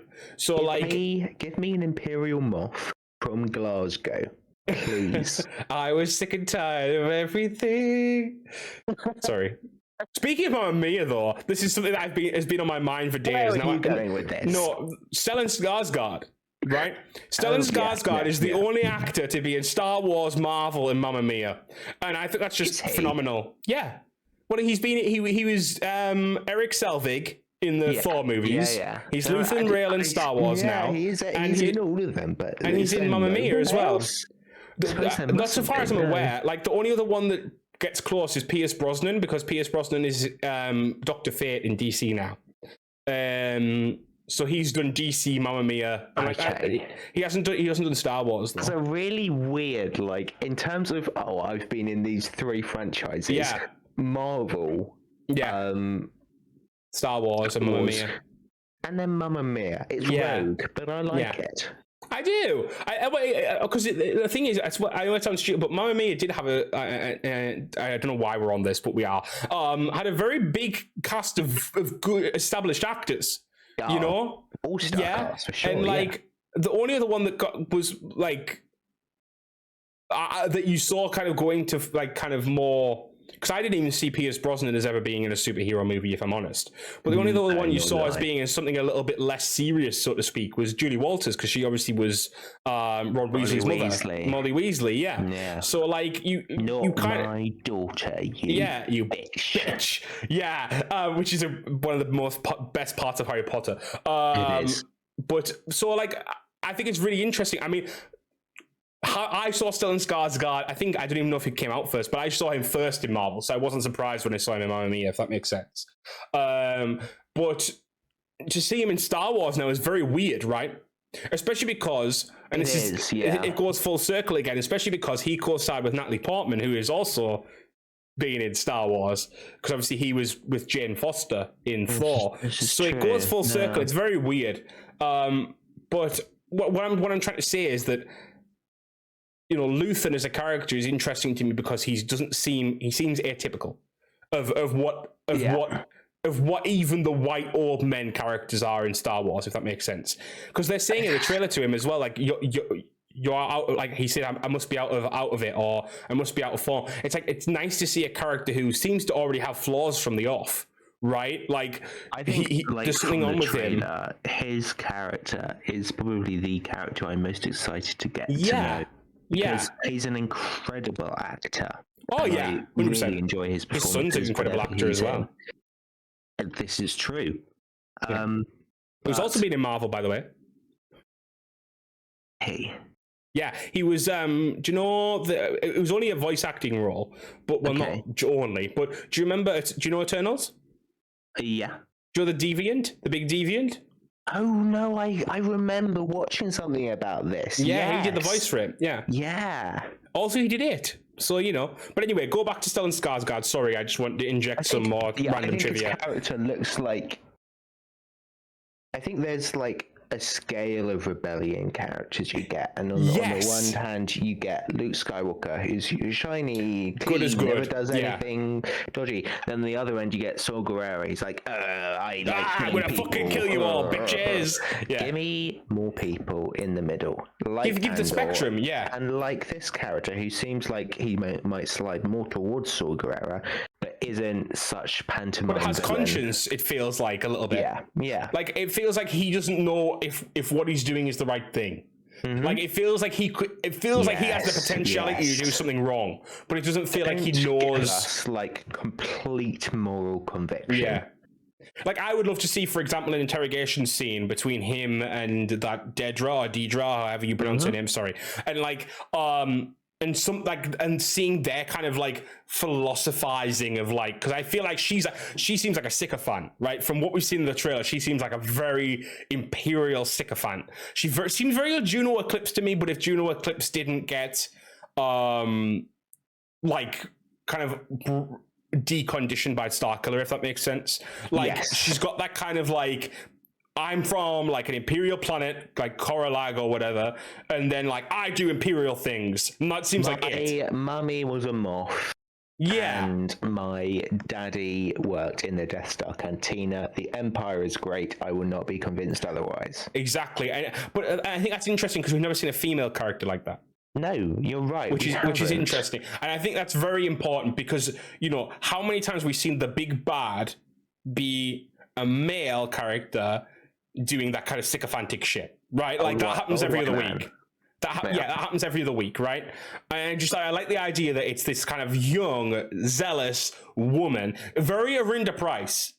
Now I know that sounds weird to say, but like very enterprising and very like I'm going to go for this and do it, right? But also she has the training because Arinda Price was just a governor at the end of the day. Like she didn't have fighting skills. Like the one time she did anything kind of worthwhile was when she blew up Kanan. Kanan. Rip Kanan, sorry guys. But you know what I mean? So like I feel like we're getting a lot of different interesting new characters in this. I mean even I forget the name of the actress, but the woman who's playing kind of Cassian's adoptive mother in this, she has an Irish accent. I forget her name off the top of my head. Oh, she played Petunia Dursley in Harry Potter. Oh, really? Right? Is that her? I didn't realize. But yes, so her. Funny that we went back to Harry Potter again. But so she's going to be playing Cassian's like adoptive mother in this, and that again, what a good idea. We've not seen that kind of adoptive mother angle before. So Fiona Shaw. Fiona Shaw, yeah, that's her name. And so I'm just very excited because it just feels like on so many levels, this is new. Incredible. Yeah. Like thinking like two of the politicians, one of them, have you seen The Crown? Yes. One of them plays, you know, the army officer that Princess Margaret has. Really? Is that a relationship with? That's him. Right. And we also he was a good actor. Another guy who played one of Thor's companions, I think, in the first or second Thor movie. Right. Which one? The bigger one or the skinny one? The dashing one, I think. Oh, right. Okay. Shit. Yeah. And I'm just like, I'm looking at this trailer and I'm like, this is an incredible lineup of actors that just fills me with so much excitement because it just feels like you're gonna care at every point. And that sounds very stupid to say. These people will deliver, even if the writing turns out to be monumentally shite. It's the Ewan McGregor effect, right? Yeah, it's the Ewan McGregor prequel effect. Like even if the dialogue's shit, even if the story's shit, at least Stellan Skarsgård's gonna act his heart out. You know, at least this is what we need to talk about as well. Genevieve O'Reilly, who's playing Mon Mothma. I keep meaning to say this. I'm so happy she's getting what she deserves because she was in a deleted scene in Revenge of the Sith in 2005. In 2005, really? She waited 11 years, not necessarily waited by the phone, lamenting her life, but like she then came back 11 years later and played Mon Mothma in Rogue One. Yeah. And like, don't get me wrong, we all loved seeing her in Rogue One, but she was in it for like, 5 minutes? Maybe not even that. So she see her now has an important role. Do you know what? And I wholeheartedly agree with you. She's not in Rogue One for very long. No. But when she is in it, she has a presence about her that you're like, this is an exceptional actor who will carry whatever scene she's in. Yeah, exactly. She leads the scene, but also because she's the leader in that scene, if that makes sense. Yeah. But I remember when Rogue One's trailer first came out, she was the one who was narrating it, so to speak. But she was like giving Jin, because she was like not narrating it from like a outside of universe type thing. But she was her talking about the Empire has a new super weapon. We need you to find information about it, and it's like. It was so, and you saw them putting the dish onto the Death Star with like Star Destroyers pushing it into place or something like that, and it was like so foreboding, but it was like so brilliant. And I just thought, I just think because Mon Mothma could never have, and it's sad, but Mon Mothma as a character could never have carried her own show. No. Whereas you could do political thriller with Padme, for example, or Leia, you can't do it with Mon because Mon doesn't like fighting. Like it's a big part of her character that she doesn't like. I think you're right. In the Star Wars universe, a character like Mon Mothma could not have her own show. Yes, but I think it would be. They would never do it, but I think it would be incredible to see her in a show of her own in the style of House of Cards. Right, yes, something like that. Where it's Star Wars, but it's kind of not. Yes, it's not Star Wars as we know it. Yeah. We know it's existing in the Star Wars universe, but it's actually just this character we know and love going and doing things that we know happen, but we haven't actually had any insight into before. Yes, yeah. But like, I think that's why books are so important in terms of characters like that, because Padme has a trilogy. I don't know if you know that. And in that trilogy, you get stupid stuff, and it sounds stupid, but like Padme's first bill that she passes, for example, is a bill about Duracrete. Or permacrete, or something like that. Okay. It's like it's so irrelevant, but it means something to me in the sense of like, I love that that's a detail. You know what I mean? I love that that's a detail that she passed a bill on, like sustainable acts of permacrete or something like that. It was like, okay, but it's like actually really cool, and obviously it's not stuff you're going to get into a show. So it's really nice to see like the political side of Star Wars coming out in the books. You're right. A Mon Mothma book. Could be great. Very, very could readable. Be amazing. Yeah. I mean, there's one they're doing at the moment called The Princess and the Scoundrel, which is Han and Leia, and it doesn't, from the surface, I mean, it might have some conflict in it, but from the surface, it's about their relationship more than anything else.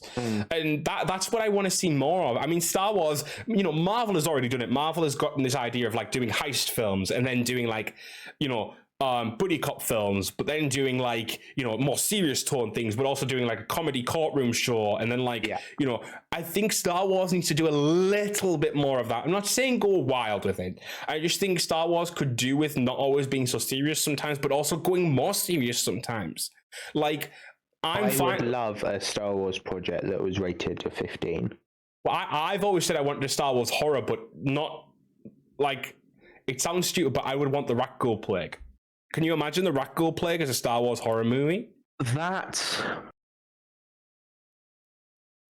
would... I can't.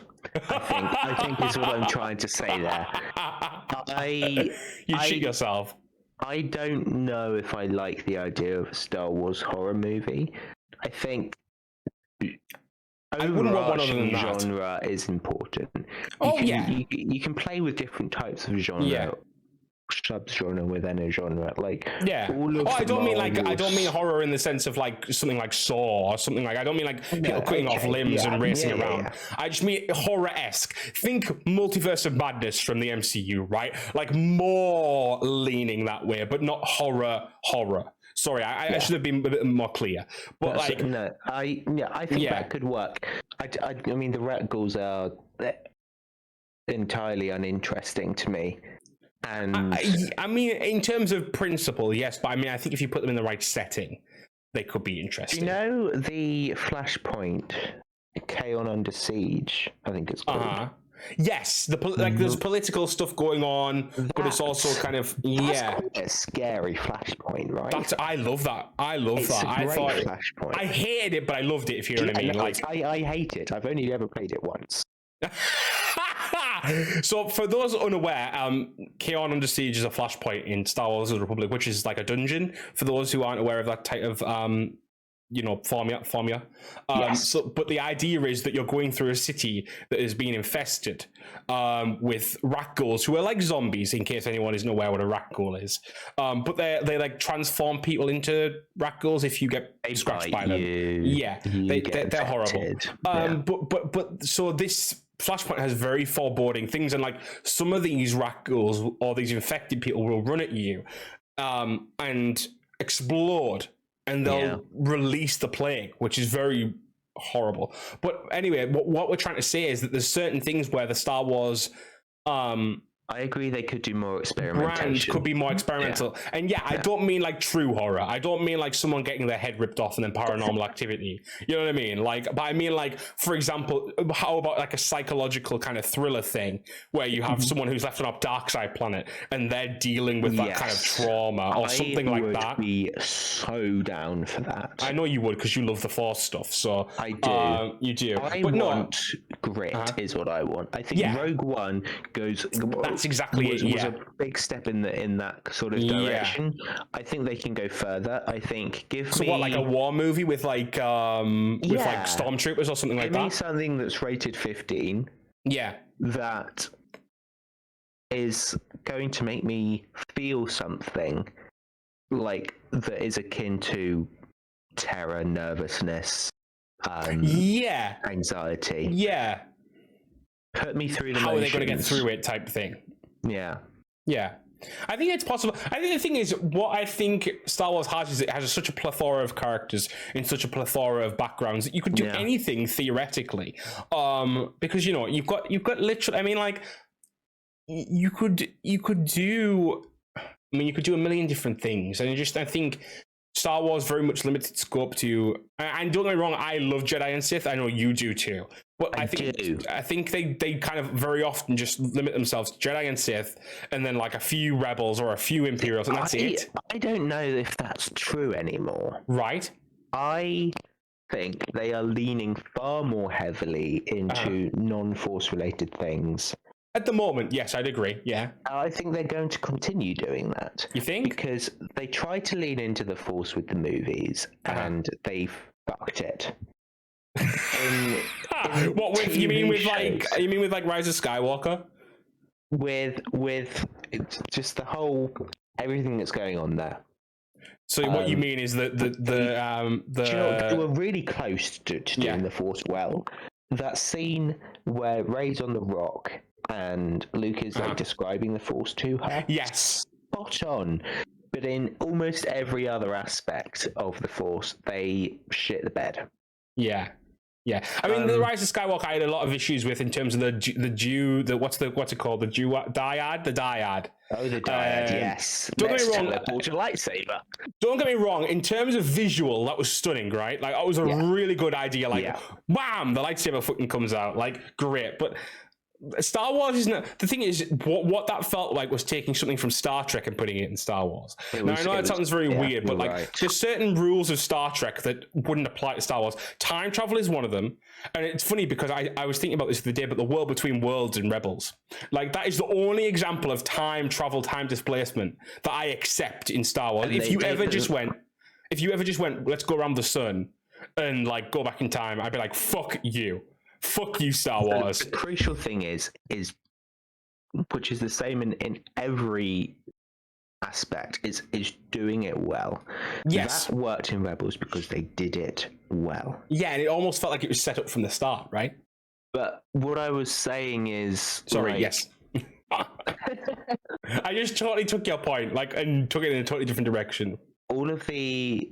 particularly TV projects, Mandalorian, Book of Boba, now Andor, that all not about the Force. When you say it like that, it's been very successful because what Disney suffered with in the sequels was they didn't really know how to handle something like the Force and how to handle something like the Jedi. Yeah. By stripping that away, you're left with, okay, with Disney, we've got really good storytellers, we've got a really good universe to use, we've got a good budget, we can make a really good story that doesn't need to overcomplicate. We can make an easy war movie, essentially, is what, or like Andor's kind of classified as like a spy thriller. So you can make those kind of westerns. Yeah, you can make. I mean, they're not hard to emulate, really, are they?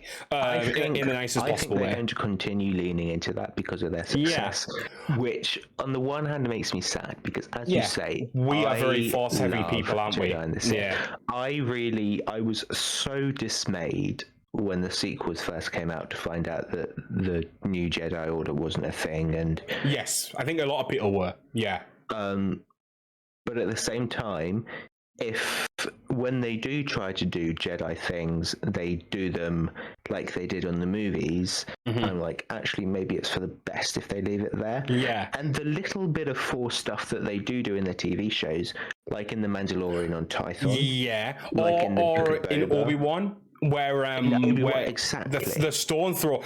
I mean, so again, that was so good. This is a very Star Wars: The Old Republic reference, but like consulas in Star Wars: The Republic literally do that exact move.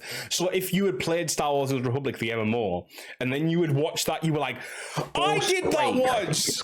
Yeah, exactly. So you're like, I did that, and then you get to almost live that on screen as well. One thing I will agree with you on a lot of those points, and I do think that is probably how they will end up going. One thing I do want to say though is, first of all, read Shadow of the Sith, because I know you love Force stuff. Really good book for Force stuff, especially Sith stuff. Okay. But aside from that, Acolyte, which is like the next show, right? Now, as far as true, yes. Yeah, so Acolyte could change it all in its head, because I think Acolyte's like the next test. Like I said, they're dabbling again. Andor and Acolyte are the new dabblers, so to speak, which sounds very weird to say it like that. But I think the thing is with Acolyte, if Acolyte does well, and you delve into the dark side and people are like, yes, give me more of that. Yeah, I think you could see a lot more Force stuff come back in a show format. Now, obviously, movies seem to be like pretty much dead for Star Wars, apart from the Rogue Squadron movie that's apparently in development. I'll believe that when I see it. Yeah, but I mean, it's still. I think that's pretty much in development hell at this point. But so I think Star Wars is a TV show thing at the moment, and. Do you think that they will go back at any point to being like, I do think they do. Focused? I do think they do. I do think they will. I think what will happen is, I think what happens is because these shows have been in the works for a while, right? Like Andor was basically rumbling since 2 years after Rogue One, something like that. Yeah. So Andor's been in the works for a while, and I think everyone wanted those characters. And I think Obi-Wan was in the works for a while, right? We heard Obi-Wan movie's going to be coming for a while, and then it kind of moved into a TV show, and then it became a TV show. Boba Fett was the same. There was a Boba Fett movie in the works, and it eventually didn't happen, and then TV show, right? So I feel like everything that they've done so far has basically been on the docket since they literally got Lucasfilm. Yeah. I know that sounds very weird because like we're 7 years on. But I think this is kind of like Acolyte might be the first thing that is like, we didn't plan that in the beginning because it's with the High Republic, right? Which the High Republic is very new. Yes. So I feel like Acolyte's the first thing that it hasn't been planned since they started. And I feel like after Acolyte, you might see a bigger branching of like, let's do movies again and try different things with the movies. Do you think that, so I think originally the plan was to do like they were releasing a sequel every 2 years and an independent film every 2 years. Yes. I think their plan was to continue doing that. Yeah. Well, that's probably what Kenobi and Boba Fett were. That's probably what Kenobi and Boba Fett were, to be honest. That's true. So do you think now that they've had to abort that plan, they think we still need to produce X amount of content, and that's kind of why we've got Acolyte, because they're like, we need to come up with something new because we were going to release this movie then and this movie then, but we're not doing that anymore, so we need more TV shows than we had planned. I'm not 100%. I don't think it's so much that, how do I put it? Marvel, right? And I know again going back to Marvel, but Marvel, right, has for a lot of their TV shows basically made a movie and then cut it up, right? I think that's what Star Wars basically did, because I mean, I think there was a thing that came out a while ago. I don't know if you heard this, but Kenobi, the idea for Kenobi was going to be, it was a trilogy of movies, and it would essentially follow the same plot, but it was eventually cut down to a show. And Boba Fett was like, I think Boba Fett was set more after, like, straight after Return of the Jedi, but obviously it changed with Mandalorian, because Mandalorian kind of followed very similar kind of themes, right? So I think Boba Fett got totally changed, but I think Kenobi has been basically as it was, give or take a bit of, you know, leeway for a while. And I think essentially that's what happened. I think you had a time when Kenobi would have probably been the 20, because it was like 2015 was Force Awakens, 2016 was Rogue One, 2017 was Last Jedi, 2018 was Solo, right? Yes, that sounds right. So then 2019 was Rise of Skywalker, then COVID hit. Yeah. So really, we haven't lost a year. In their plan, really, we didn't lose a year. Like, it wasn't like they aborted before Rise of Skywalker. You know, Solo did still come out in 2018. But were they not planning to not necessarily continue the sequels, but do another? As far as I'm aware, no. I don't think they were doing like 10, 11, 12 straight after. I don't think they had that planned. Because I think the thing is, they always take a break after a trilogy, right? Like, I know this is the first time Disney's done it, so it could have been different. But I mean, every single trilogy has a break in it, because I think the thing is, they'll probably revisit in, like, you know, 10 years again, you know, from 2019. Yeah. So like 2029, I wouldn't be surprised if you saw episode 10 then. And that'd be Rey kind of building the new Jedi Order. I think that will probably be what it will be. Now, obviously, whether or not that'll be good is a different story. But don't get me wrong, I like some of the sequel stuff, but not most of it. But like, so what I think the thing is that Kenobi, I think, might have been a movie if it wasn't for the way things went.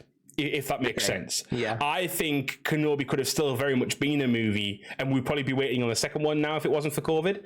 Obviously, that's just me speculating off the top of my head. That's a gut feeling. I could be totally wrong.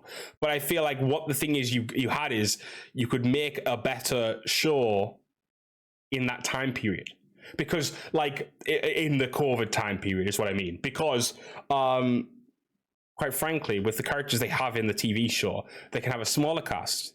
They can have the same kind of story resonating. But if you look at all the sets for Kenobi, they're not like vast or expansive. Not high budget. And in fact, I think if you think about it, like, this was something that people have been saying about Andor. Andor is sweeping. Andor doesn't use the volume, for example. Which is the LED screens that Lucasfilm used for a lot of their production on Mandalorian. I remember reading about this, yes. It's funny enough because they showed up in Light and Magic. Now, if you haven't watched that, another plug, so to speak, but Light and Magic is 6-episode ILM. I know, I should be. ILM did like a documentary, and Lawrence Kasdan is the one who directs it, actually.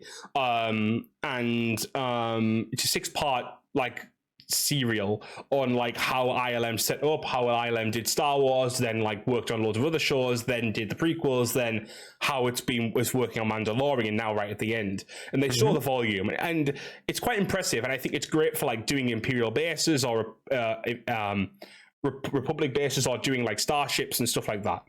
But they're doing stuff on it with actual locations as well. Like, you see them taking the shot of like Mando looking out at the sun, and it's like, do we really, like, you could have just easily got him out and looked at the sun in real life. Like, I know that sounds so silly to say. A lot less money as well. Well, yeah. Well, apparently the volume saves them money, but I don't know. Really? Yeah, apparently. But the thing is, what I'm trying to get across is Andor is not that at all. Andor doesn't touch the volume, because Andor has 200 speaking roles. 200 speaking roles, and apparently 6,000 extras. So Andor is bigger than just a movie.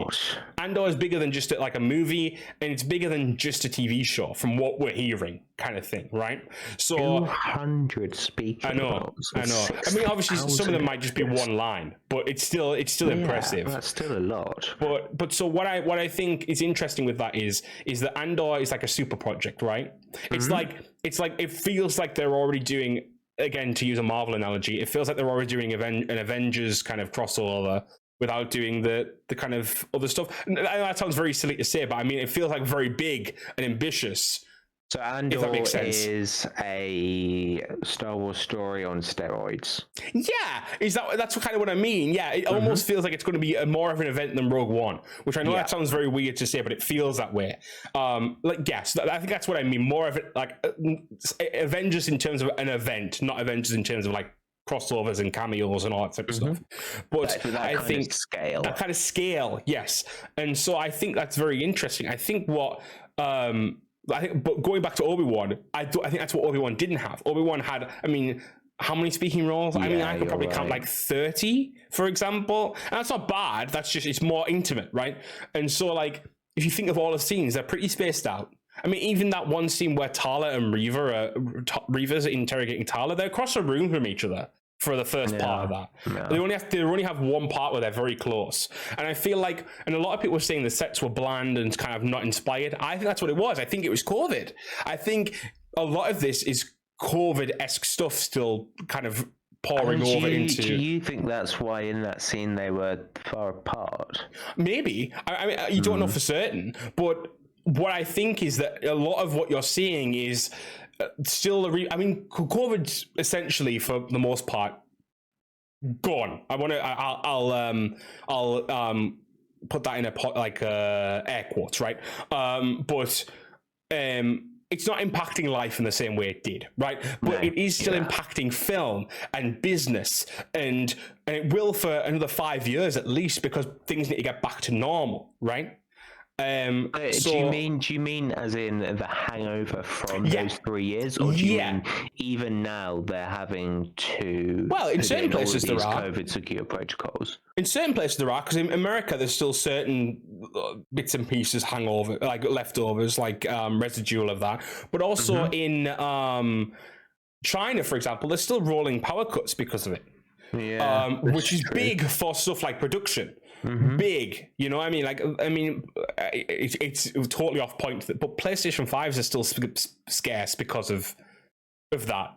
And like, there's so many parts, and I mean, like, for example, I work in my industry. I'm not going to dox myself too much, but the industry I work in has a lot to do with HGV, heavy goods vehicles, right? And you can't get a heavy goods vehicle into this country at the moment. Because of a number of reasons, one to do with China, but also one to do with, and this is another thing to keep in mind, to do with the world and its position right now, Ukraine. Because the factory that made some parts for these HGVs, guess what it was? Ukraine. So I think the world's in a position where, even though it doesn't seem impactful on the surface, these things that are happening around the world are impacting our media and the quality of our media. Now, you might think, well, really, they have nothing to do with each other. And on the surface, they don't. But they do when you go deeper. And so corners are having to be cut because, frankly, at the end of the day, these studios need to make money. And it goes back to the Batgirl thing, right? Now, obviously, I still think it's artistically bankrupt to cancel a whole movie. But the thing is, at the end of the day, if that company has to do that, Warner Brothers knows that in 10 years' time, no one's going to be talking about that. No. But they'll still be running because they managed to make the right decision at the right time. You know what I mean? So, like, it's that thing of you're going to have to, at some point, understand that some things, even if we hate them, even if, like, I think that's absolutely reprehensible to just cancel a movie like that, especially when it's done. But, like, there's a certain point where a business has to be a business, right? And so, like, I think that's what a lot of stuff happened here, where Kenobi was going to be more expansive than it did end up being. And Kenobi's good, right? I like Kenobi. But I think it was going to be better and bigger and more, and it couldn't be. So a couple of points. I actually think Kenobi worked better being smaller, more intimate. Oh yeah. I personally like Kenobi. I think the whole vibe, the whole mood, the atmosphere, everything they had going on there suited perfectly. Yeah, I mean, especially the scenes between Vader and Kenobi, right? Yeah, they were perfect. Yeah. So there's that. This is a question. Do you think we need to drastically moderate our expectations of TV and cinema for the next few years as a result of COVID? I don't think drastically. I think we're over the big hump. If that makes sense. I think, you saw it with WandaVision, for example, as another example.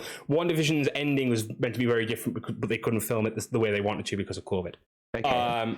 WandaVision was also meant to lead directly into Doctor Strange, but they couldn't do that because of COVID, for example. I actually have a question on Doctor Strange that we can come to after this. Yeah. So there's one example straight away, right? If we take Kenobi at face value of what I've said, of what I've kind of suggested, I mean, it's obviously all speculation, but it could possibly be true. I mean, it would make sense, right? It makes sense why, for example, when Vader's pulling Obi-Wan over hot coals, Obi-Wan sits in the middle still. For example. No, again, don't get me wrong, I like Kenobi, but there's certain things that just fit with this idea of they were still trying to COVIDize the set, so to speak. And so, like, if you look at all those things that came out during that period, there is a lot of that. I mean, it goes off topic, but British soap operas at the time were making scenes where people were across the rooms from each other. If they were doing a kiss, then the actor's partner would have to come in. Yeah. Put on a wig or be made up to look like the actor, and then they would do it like that. Yeah. So there was a lot of weird things going on just to make something feasible, right? And I think we're in a world where that happens now. I mean, for example, this is another weird example, but this is the kind of production world we're in right now. Neighbours is finishing, right? Which is the Australian use for my granny. Yeah, but it's the Australian kind of soap opera, right? Yeah. And Kylie Minogue came back for the ending. Or one of the ending episodes. Yes, but she didn't speak. What? She didn't speak. And the parts where she did speak is apparently another actress's voice laid over. Because they didn't have the episode written out at that point, but they needed to film her being there beforehand. I see. So what you kind of get is this very weird piece of television, right? And I think that's where we're at. That might not have been COVID related at all. It might have just been schedule related. But what I'm trying to say is that that's where we're at with television at the moment a little bit, is that you're going to have to, for a while, accept that certain things are going to be slightly different because we're not living in the same world we did when, for example, Avengers came out. Even Endgame. We might never go back to the way things were. Not exactly, no. And the thing is, I think people forget, and especially because Ukraine has kind of dropped off in the news, and because COVID has dropped off in the news, that they happen, and they are happening, and they do happen, and all that type of stuff, right? And I think it's very easy to forget that those things do have an impact worldwide and on worldwide things.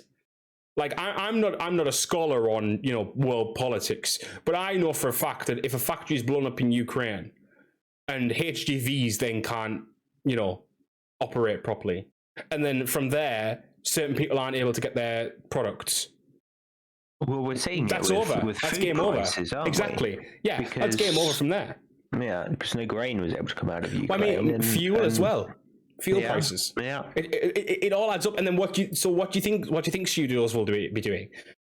How much do you think it takes to transit, for example, people? That's why they use stuff like the volume. How much do you think it takes to transit people normally? Never mind in a fuel crisis. So they have to cut corners elsewhere, and sometimes it's creatively. Andor doesn't use the volume, which is very interesting because they've been very much bigging up the volume because it was used. Saves them money. Yeah, but the idea is, what they were saying is with this, because there's 200 speaking parts, is that they can't feasibly do it because there's that many people walking on and off set that like the volume is is a little circle. It's a circle. You would need it needs to be intimate. So it's not advanced enough to be able to deal with all of this going on. Well, it's not so much not advanced enough, but I think it's the fact is you couldn't possibly do it because the thing is the LED screen would have to be so far back and so big, so tall to project something that is to scale, so to speak, and the amount of cameras it needs, because what the volume does, I don't know if you know much about the volume, but they have a camera. Let's pretend I know nothing. They have a camera that they use for the actual shot, but because of that camera moving in and moving around the volume, they have tracers on that link to other cameras on the top of the volume that then move the LED screen and the perspective to keep it in line with what the camera would see. So can you imagine that on even a bigger scale? Like, that's too much. The processing power, the everything would just be too much. So they said with this one, it doesn't work. And so that's why they haven't done it. They're doing it on location for all of it. I think they had to hike up certain mountains for certain clips and stuff like that. Yeah. Which is good. I think it will look better as a result. Oh, well, a lot of people have said that already. But the thing what annoyed me about it, and I made a TikTok about this actually. It seems like I do everything about everything. I'm very activist about Star Wars. I made a TikTok saying I was annoyed because what people are doing is, and I hate this type of stuff, people didn't care about Andor until about 2 weeks ago. And now everyone cares about Andor, right? And that's fine. You can like what you want. I'm not gatekeeping you here. But the thing is that you like Andor now because you can use it as ammunition against Obi-Wan. And that's, some people are like that. You know they are, especially in Star Wars. I think some people are definitely doing that. They think, I saw the reason I made that TikTok was a response to another TikTok that was saying, Andor already looks so great. It looks so much better than Obi-Wan. It's going to blow it out the water. And so it's a competition, and yes, obviously there's going to be comparisons. You're obviously going to say that show that came before, this is much better. Like, obviously you do that, right? But it's the fact that people have now switched on to, hey, I like Andor because it's not Obi-Wan, if that makes sense. It's better than Obi-Wan, quote unquote, and I don't like that. If someone came in and said, sorry. That is certainly a minority of people. Oh, yes, of course. But it's a loud vocal minority, that like distorts the fandom, right? That makes me sad. It's no surprise. We know that the Star Wars fandom is very toxic. Probably the most toxic. I mean, Marvel gets up there at times, but Star Wars is probably the most toxic fandom. The most toxic, possibly because it's also the largest, probably, or one of the largest, and the longest running. Because whilst Marvel comics have gone since like 1940, there's dips for Marvel a lot of the time, and whereas Star Wars has only elevated in popularity over its 40 years. And Marvel also really didn't kick it off properly until they started doing the cinematic universe, because people didn't know who Ant-Man was until his movie came out. Yeah. People didn't know who the Guardians of the Galaxy was. I mean, even comic readers didn't really care about the Guardians of the Galaxy, for example. Now they're a staple, right? So like it's this, like, you couldn't imagine, I can't imagine, like, people are saying after 3, I can't imagine a MCU without Guardians. No one was saying that. People thought it might be the first flop when it was first coming out. Which is the thing that, again, Andor is very that, actually, because... Have you seen Thor: The Dark World? Don't get me started on Dark World, because I like Dark World. So... Oh, no. Don't get me started. No. We're not going there. I've had that discussion recently. Okay. We're not going there. I like it. That's all I'm going to say. It's better than Thor: Love and Thunder, at least. I actually haven't seen that yet. You should. It's decent. Natalie Portman's good in it. And so is Christian Bale. But generally speaking... Taika's humor goes too far in this one, I think. But anyway, I heard that they tried to do Ragnarok again and didn't quite hit the same note. Kind of. I think there's some good parts, and I think there's some bad parts. I think it's just that it's too hammed up in places and too desires too much to kind of make fun when it doesn't really need to, especially because you've got some very serious storylines. But anyway, so Andor. I think Andor is in a very similar place to... a Guardians-esque idea, right? Like, you're bringing a character to the fore. You're bringing a character to the fore and trying to really figurehead him, right? And like, that was what Ahsoka was back in the day as well, when she first showed up in that Clone Wars movie. And I think people need to realize that sometimes you won't like it. You might not like a character in the moment, but let's not start saying it's shit, it's trash, Star Wars is dead. Because the thing is, frankly, even the most vocal person who hated Ahsoka back in the day, how many people are complaining about Ahsoka these days? How many? Okay, well, there is a bit of caveat there.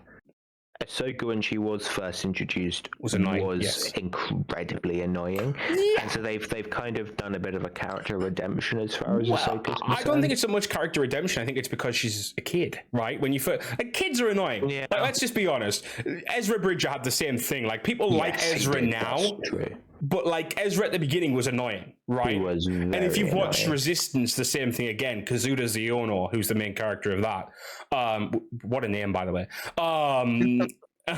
He's the same to begin with. He's kind of annoying, kind of like, oh, what are you doing? Like, stop being stupid. And then like you get past that slightly. I mean, Resistance didn't have as much time as the rest, but still, it wasn't particularly that great. But the idea is that there's characters that are meant to be annoying to start with. So I feel like that's the thing. Like, if you'd have given Ahsoka a bit more time, would she have got there? Yes. You know, there's always characters that people aren't going to vibe with forever, right? Like, a lot of people sadly still don't vibe with Jar Jar Binks, even despite all the stuff that happened with, is it Ahmed Best, I think it is, who's his actor? There's a lot of sad stuff about, like, he felt like, you know, very dejected after that. And, you know, there's a lot of sadness around the Jar Jar kind of controversy, so to speak. But the thing is, let me put it this way.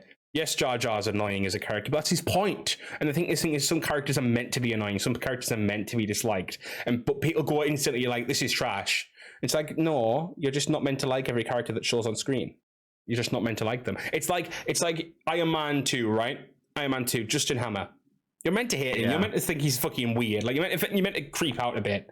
Like, that's the point. I don't know. I think there's a difference between characters you're meant to root against. Yeah. I think, I'm not sure there's such a thing as a character you're meant to dislike in terms of disliking their presence on the screen. No, yes, I agree with that. Their presence on the screen, I think that's bad writing. Yeah, I'd agree with that, because you want to hate the villain, right? Like, you want to hate them. Exactly. No, I get that, but what I mean is like, how do I put it? Ahsoka, yes, you jar from Ahsoka at first, but you're meant to be, when she shows up in that Clone Wars movie, you're meant to be with Anakin on that. And Anakin is saying, I don't want a Padawan. You're annoying. You're pissing me off. And that's the point. You're meant to kind of empathize with Anakin at that point, in my opinion. So, like, that's why I feel like she's more annoying in those first 30 minutes of Clone Wars, the movie, right? I feel like that's why people had such a reel to her, because you're meant to not like her in that moment. You're meant to be like, oh, I'm Anakin here. I don't really want this change. I think we disagree there. I think personally, fair. I think they missed the mark. I think there's a way to write kind of characters that are annoying, and that's fair. And you're meant to grow to in a way that, like, doesn't make it difficult to watch. Yeah, I mean, I didn't find it too difficult to watch myself, but I mean, maybe it's because I was when I watched it, I was pretty much at the age where I'd watch anything and not really complain about it too much. Yeah. But watching it back tonight, it was a little bit. Yeah, but I think the thing is, like, I think watching it back tonight, because I did, like I said, I watched some of the Clone Wars movie tonight again. Don't ask why.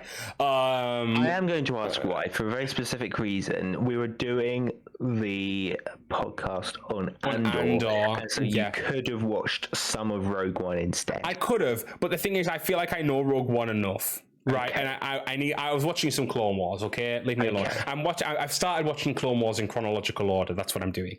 That's not easy, I hear. It is. It is. It isn't in terms of navigating Disney Plus, because you've got to go back and forth between seasons. But that's what I mean. But StarWars.com released a list ages ago about how to watch them. So you can watch them at, like for example, it's the first 2 episodes of Clone Wars chronologically is season 2 episode 16 and then season 1 episode 16, which is ironic actually, and then the movie, and then you go to season 3, I think, which is weird. But anyway, beyond the point. So what I was going to say is that I do think sometimes you're meant to, like, be discomforted by things on the screen. I know you're going to disagree with me, but the thing is, not necessarily just discomforted. Like, horror movies discomfort you when something's on the screen, right? But I think sometimes you can be. I think movies are meant to evoke every single type of reaction in you. And I think I do agree with what you're saying in principle, that sometimes you can have characters that are just so badly written that you just think, fuck off the screen. Yeah. You know, I get that. But, like, for example, again, we keep referencing Star Wars tonight, but it's Star Wars: Old Republic, sorry. But I think it's a very important it does have a lot of examples of this type of stuff we're talking about. And Koth Vortainer is what I'm going to say. Yeah, see, audibly, ugh. But Koth is a very important character, even though I hate him. I absolutely despise Koth. But he is a very important character in that storyline. So for those who don't know, Koth Vortainer is a character who accompanies your main character, your character, through a storyline in which he's essentially a defector, but he doesn't want the people who he is defected from to be hurt because of his defection, if that makes sense. So he doesn't want to have things happen to his people just because... He wants to bring the ruler down without harming the everyday person. Yeah, exactly. So he has a lot of that kind of moment, and sometimes, and because your character is from a world where, how do I put it? They're not impacted by this world at all. And they feel like this world and every person on it has just been out to get them since day one. That, fuck you, a little bit, right? James, I'd say. So like, there's a situation where I think that's meant to be the case. You're meant to go, oh, fuck you, Koth. You know what I mean? And like, so I think, and you're meant to be annoyed by his presence. So I think there's certain times where actually there are characters that, yes, they could be slightly tuned up to not be as kind of frustrating to be on screen. I will agree with that. Yeah. But I think sometimes there is points where being annoyed by a character, frustrated by a character in a certain way isn't necessarily bad. I think it depends on what kind of emotion they're trying to convey to you at that moment and where you're kind of meant to perceive it from. I agree with you that generally, I think too often that it's bad writing and the character's meant to be disliked at the same time. Yes, I do know what you mean. It's that kind of sense of like, it's not your Regina George, for example. No. You know what I mean? Which is a very hilarious reference to pull out, but it's a good one, right? It's not your Regina George, or it's not your Meryl Streep in Devil Wears Prada, or your Emily Blunt in Devil Wears Prada either. It's not those kind of characters, right?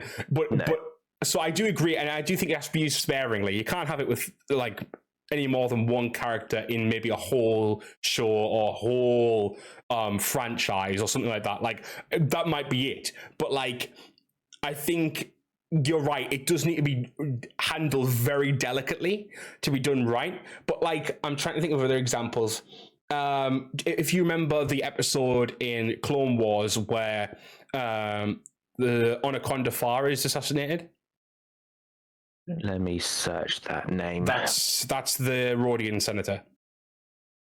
Okay. Friend. Yeah. And if you remember, in that episode, there was a lot of obtuse characters, right? There's like Tan Devo, the police guy who who sees the senators as just getting in the way, and he's very annoying. He's frustrating again because we kind of know what's going on, and we kind of know Padme is competent, and so is Bail, and we're like, fuck off, Tan. And then also like the Kaminoan senator.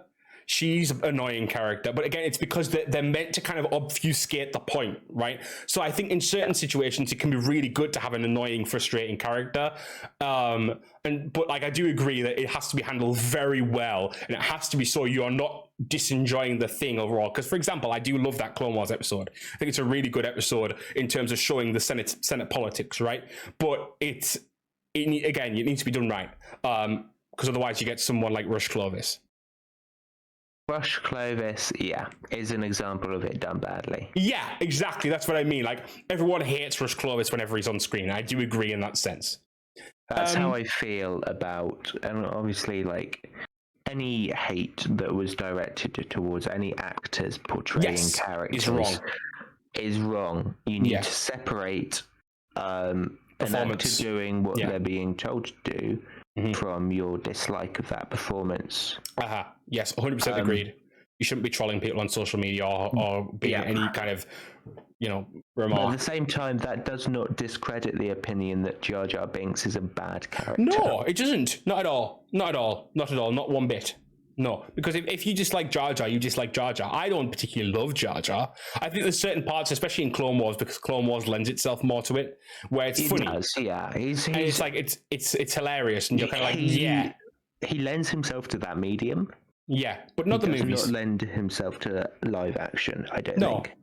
No, and like for example, I did kind of laugh because if you read Aftermath, the Chuck Wendig trilogy, in that Jar Jar is reduced to a jester on Naboo.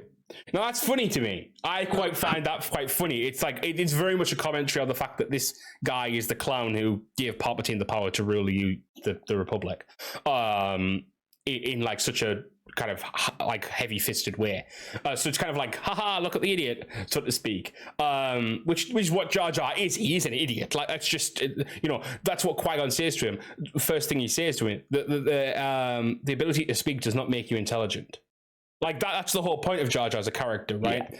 But like, I think, and I do think you have to handle it right. But I do think there's a lot. It's a multifaceted thing, and sometimes it works just because the character sort of somehow fits, and it's no other reason than they just sort of somehow fit. You know what I mean? Like some characters can be obtuse but lovable, like Baze Malbus from Rogue One. Obtuse? Yes. Is he very obtuse? Yeah. But you love him because you know that end part where Chirrut's going out and he's like, fuck you, and he starts shooting. You love it because you know he cared about Chirrut, right? But he's a great character. Those two characters are... I would love to see more of the Wills. I think that's a good... I would love to see a little bit of that in Andor, actually. I would... That's not a bad shout, actually. No. Maybe do you think we'll see Jeddah? I would love to see a bit of Jeddah. Yeah, I feel like this was another part of my theory about Cal Kestis. Okay. Who would lead Saw Gerrera to a Jedi planet? Jeddah. Yeah, this is true. Or suggest that that might be where the Empire goes next, or anything like that. I feel like that could be a way of uncovering the Jedi plot, the Empire plot there. But anyway, that's beyond the point because it's not going to happen. I just would think it would be really cool if it did. One thing I did want to say, and it occurred to me when I was watching Rogue One, is there's something to be said for sequels or prequels or fillers or whatever content it might be. The sequel spin-off Palooza. Not just like fitting in with the content it's associated with. Yeah. But actually... improving it, enriching it. Yeah, exactly. That's what I think makes Rogue One so special, because it enriches A New Hope to such it adds so much value, degree. Right? Yeah. Like I know a lot of people complain about the Leia scene in Rogue One. Yeah, that's only bad because of the CGI. Like the scene itself is fine. I nearly choke up every single time. When she says hope, like, oh my days, I'm nearly in tears every single time because it's so strong. Because it means something. It means, because she's then going to go and get, like literally in the next few days, her planet's going to blow up. Like, she's saying hope in the face of, like, literally her planet's going to blow up in a few days. And, like, so, what I hope to see from the Andor series is that it not only, like, in terms of continuity, it aligns with Rogue One. It stops it. That's fine. I want it to improve Rogue One. I want watching Rogue One after watching Andor to be a more emotionally invested experience. And I think part of the way they could do that is by giving us some Jeddah content. Yeah, because we see Jeddah get blown up by the Death Star in Rogue One. Yes, we're not really given any reason to care. No, because we haven't spent time on Jeddah. No, exactly. If you had a bit of time at the beginning of the movie where Chirrut and Baze were, for example, in the Will's temple or dealing with some people on the planet or something like that, you would instantly have that connection. But you don't. So it's kind of like you see some people move through a street, you see that little girl who Jyn saves, but then obviously is killed anyway. But it's not enough for a whole planet, you know what I mean? So we're like, it blew up, but we've been given no reason to care about that. Well, it's still like Alderaan, isn't it? I mean, even after all these years, we haven't had much for Alderaan.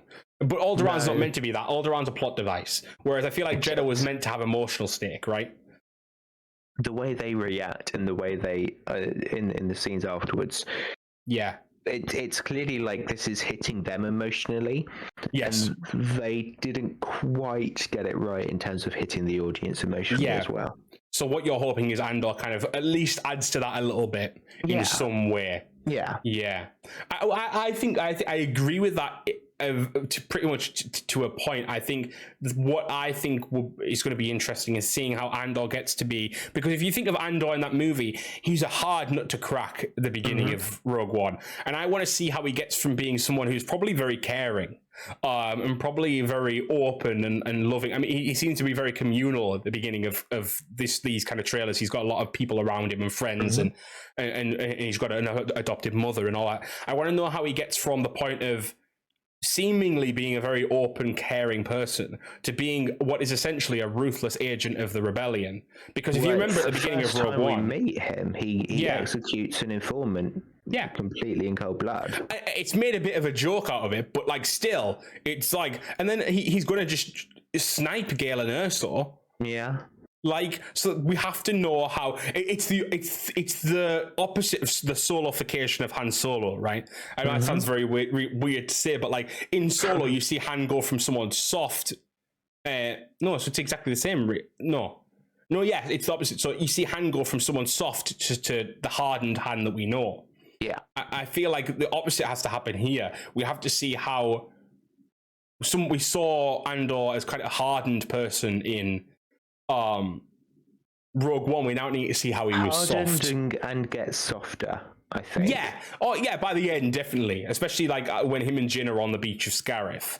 But like, what I mean is essentially is he got to a hardened point. We need to see the before of that now. We need to see why he. Do you know when he's in the ship and he's saying like, the Empire came to my planet when this and they fucked this and that and the other, and then the line after that, not long after, where he says like, make 10 men feel like 1,000 or whatever. Like that part, there's something there. There's a history in those lines, and I hope that when we watch this and then watch Rogue One, like you say, that means even more, because that line had me choking, not knowing the context. If we then know the context of that line, why he cares so much, that's going to mean extra, right?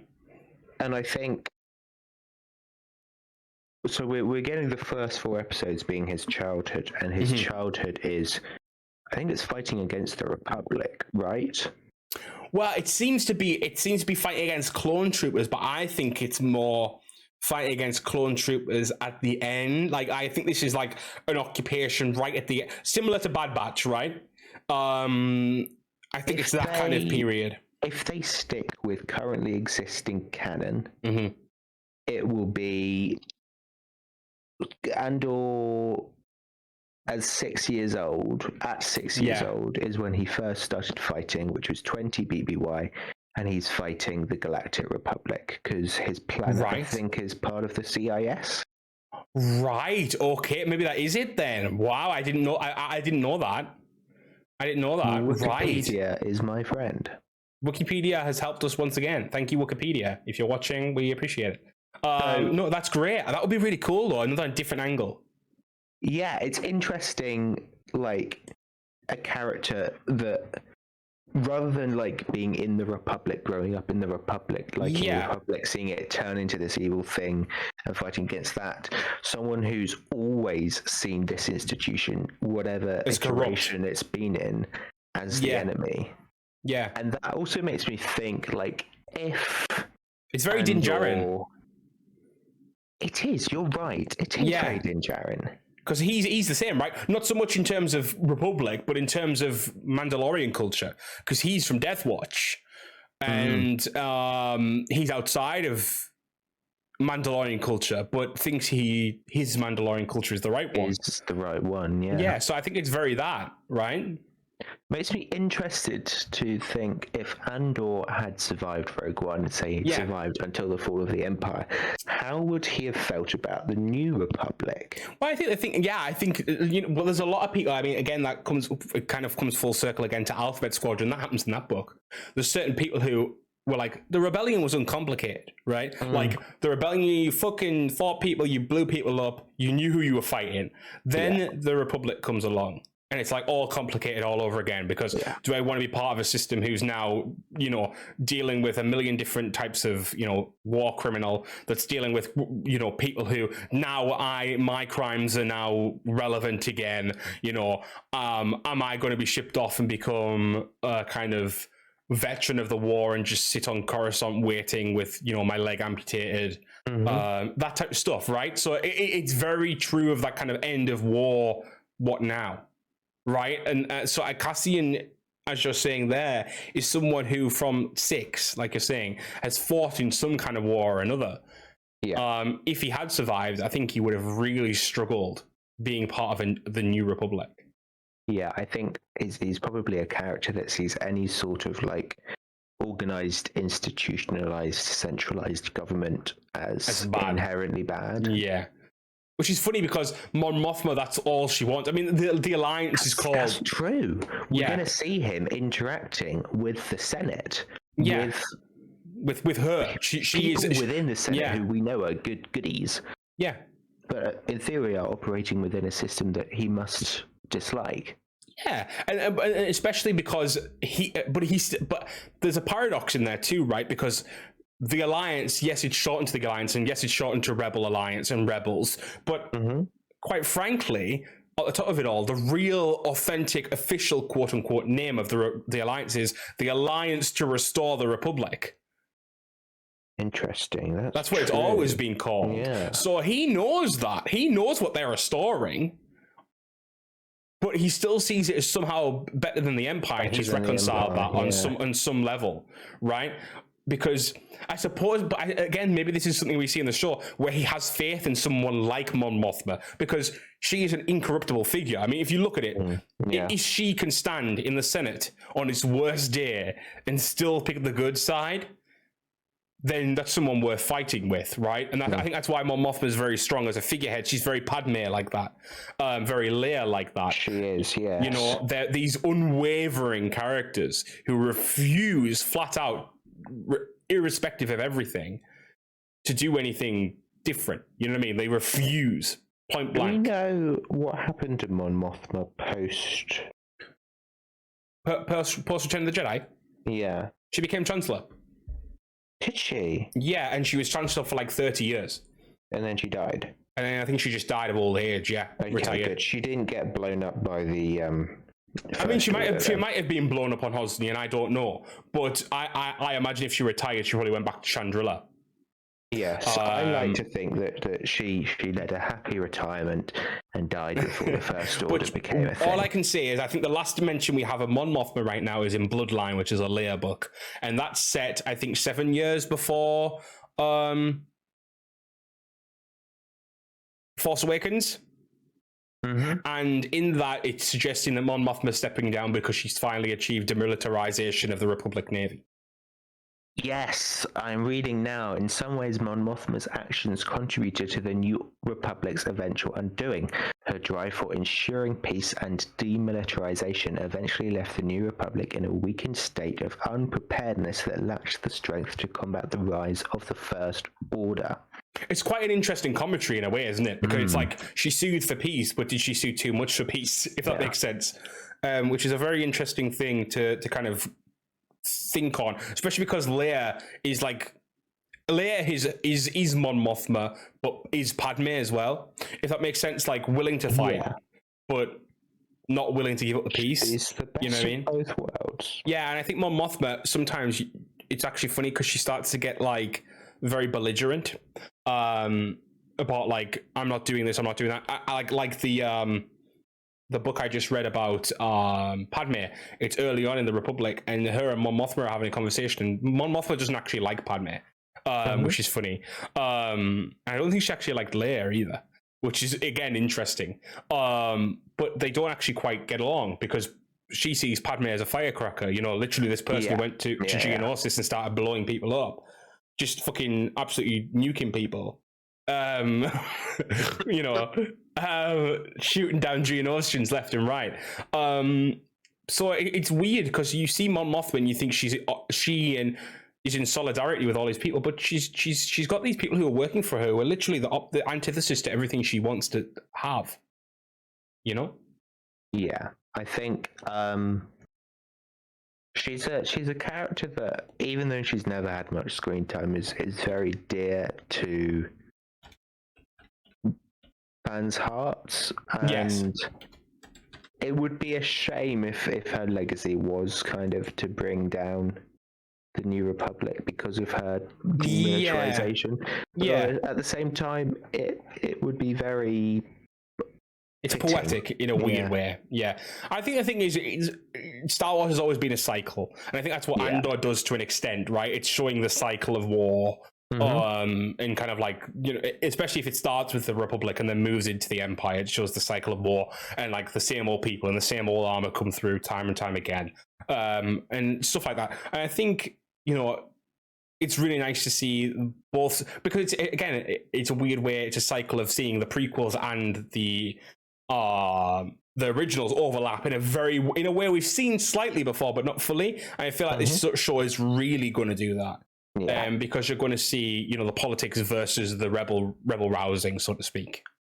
Well, now I'm really sad that it's been pushed back 3 weeks because I know I'm very excited about it now. Well, when you've talked about it for, as we have right now, 2.5 hours. Yes. I think anyone would be excited for something after 2.5. We have literally talked for longer than the Andor premiere is going to be now. We have. This is true. There you go. But James, thank you so much for coming by tonight. Thank you so much I know for having me. No, I'm really glad, and I hope you come back at some point. But obviously, I know we didn't discuss Andor quite as much as maybe we thought we would. We kind of discussed it in relation to other things. It was very much a discussion of kind of movie and film and everything at the moment, which I think is important to the Andor discussion anyway. But this is definitely going to be the anything but Andor episode. But no, I really appreciate you coming by, James. Thank you so much. For those listening or /watching on YouTube, Apple Podcasts, Spotify, etc., thank you for listening as well. I hope you've enjoyed this episode. If you have, please check out our socials at For What It's Nerd on most websites. That is FORWHAT_ITSNERD. I nearly got it wrong like I did last week. But no, thank you all for watching, and I'll see you in the next one. Bye, guys.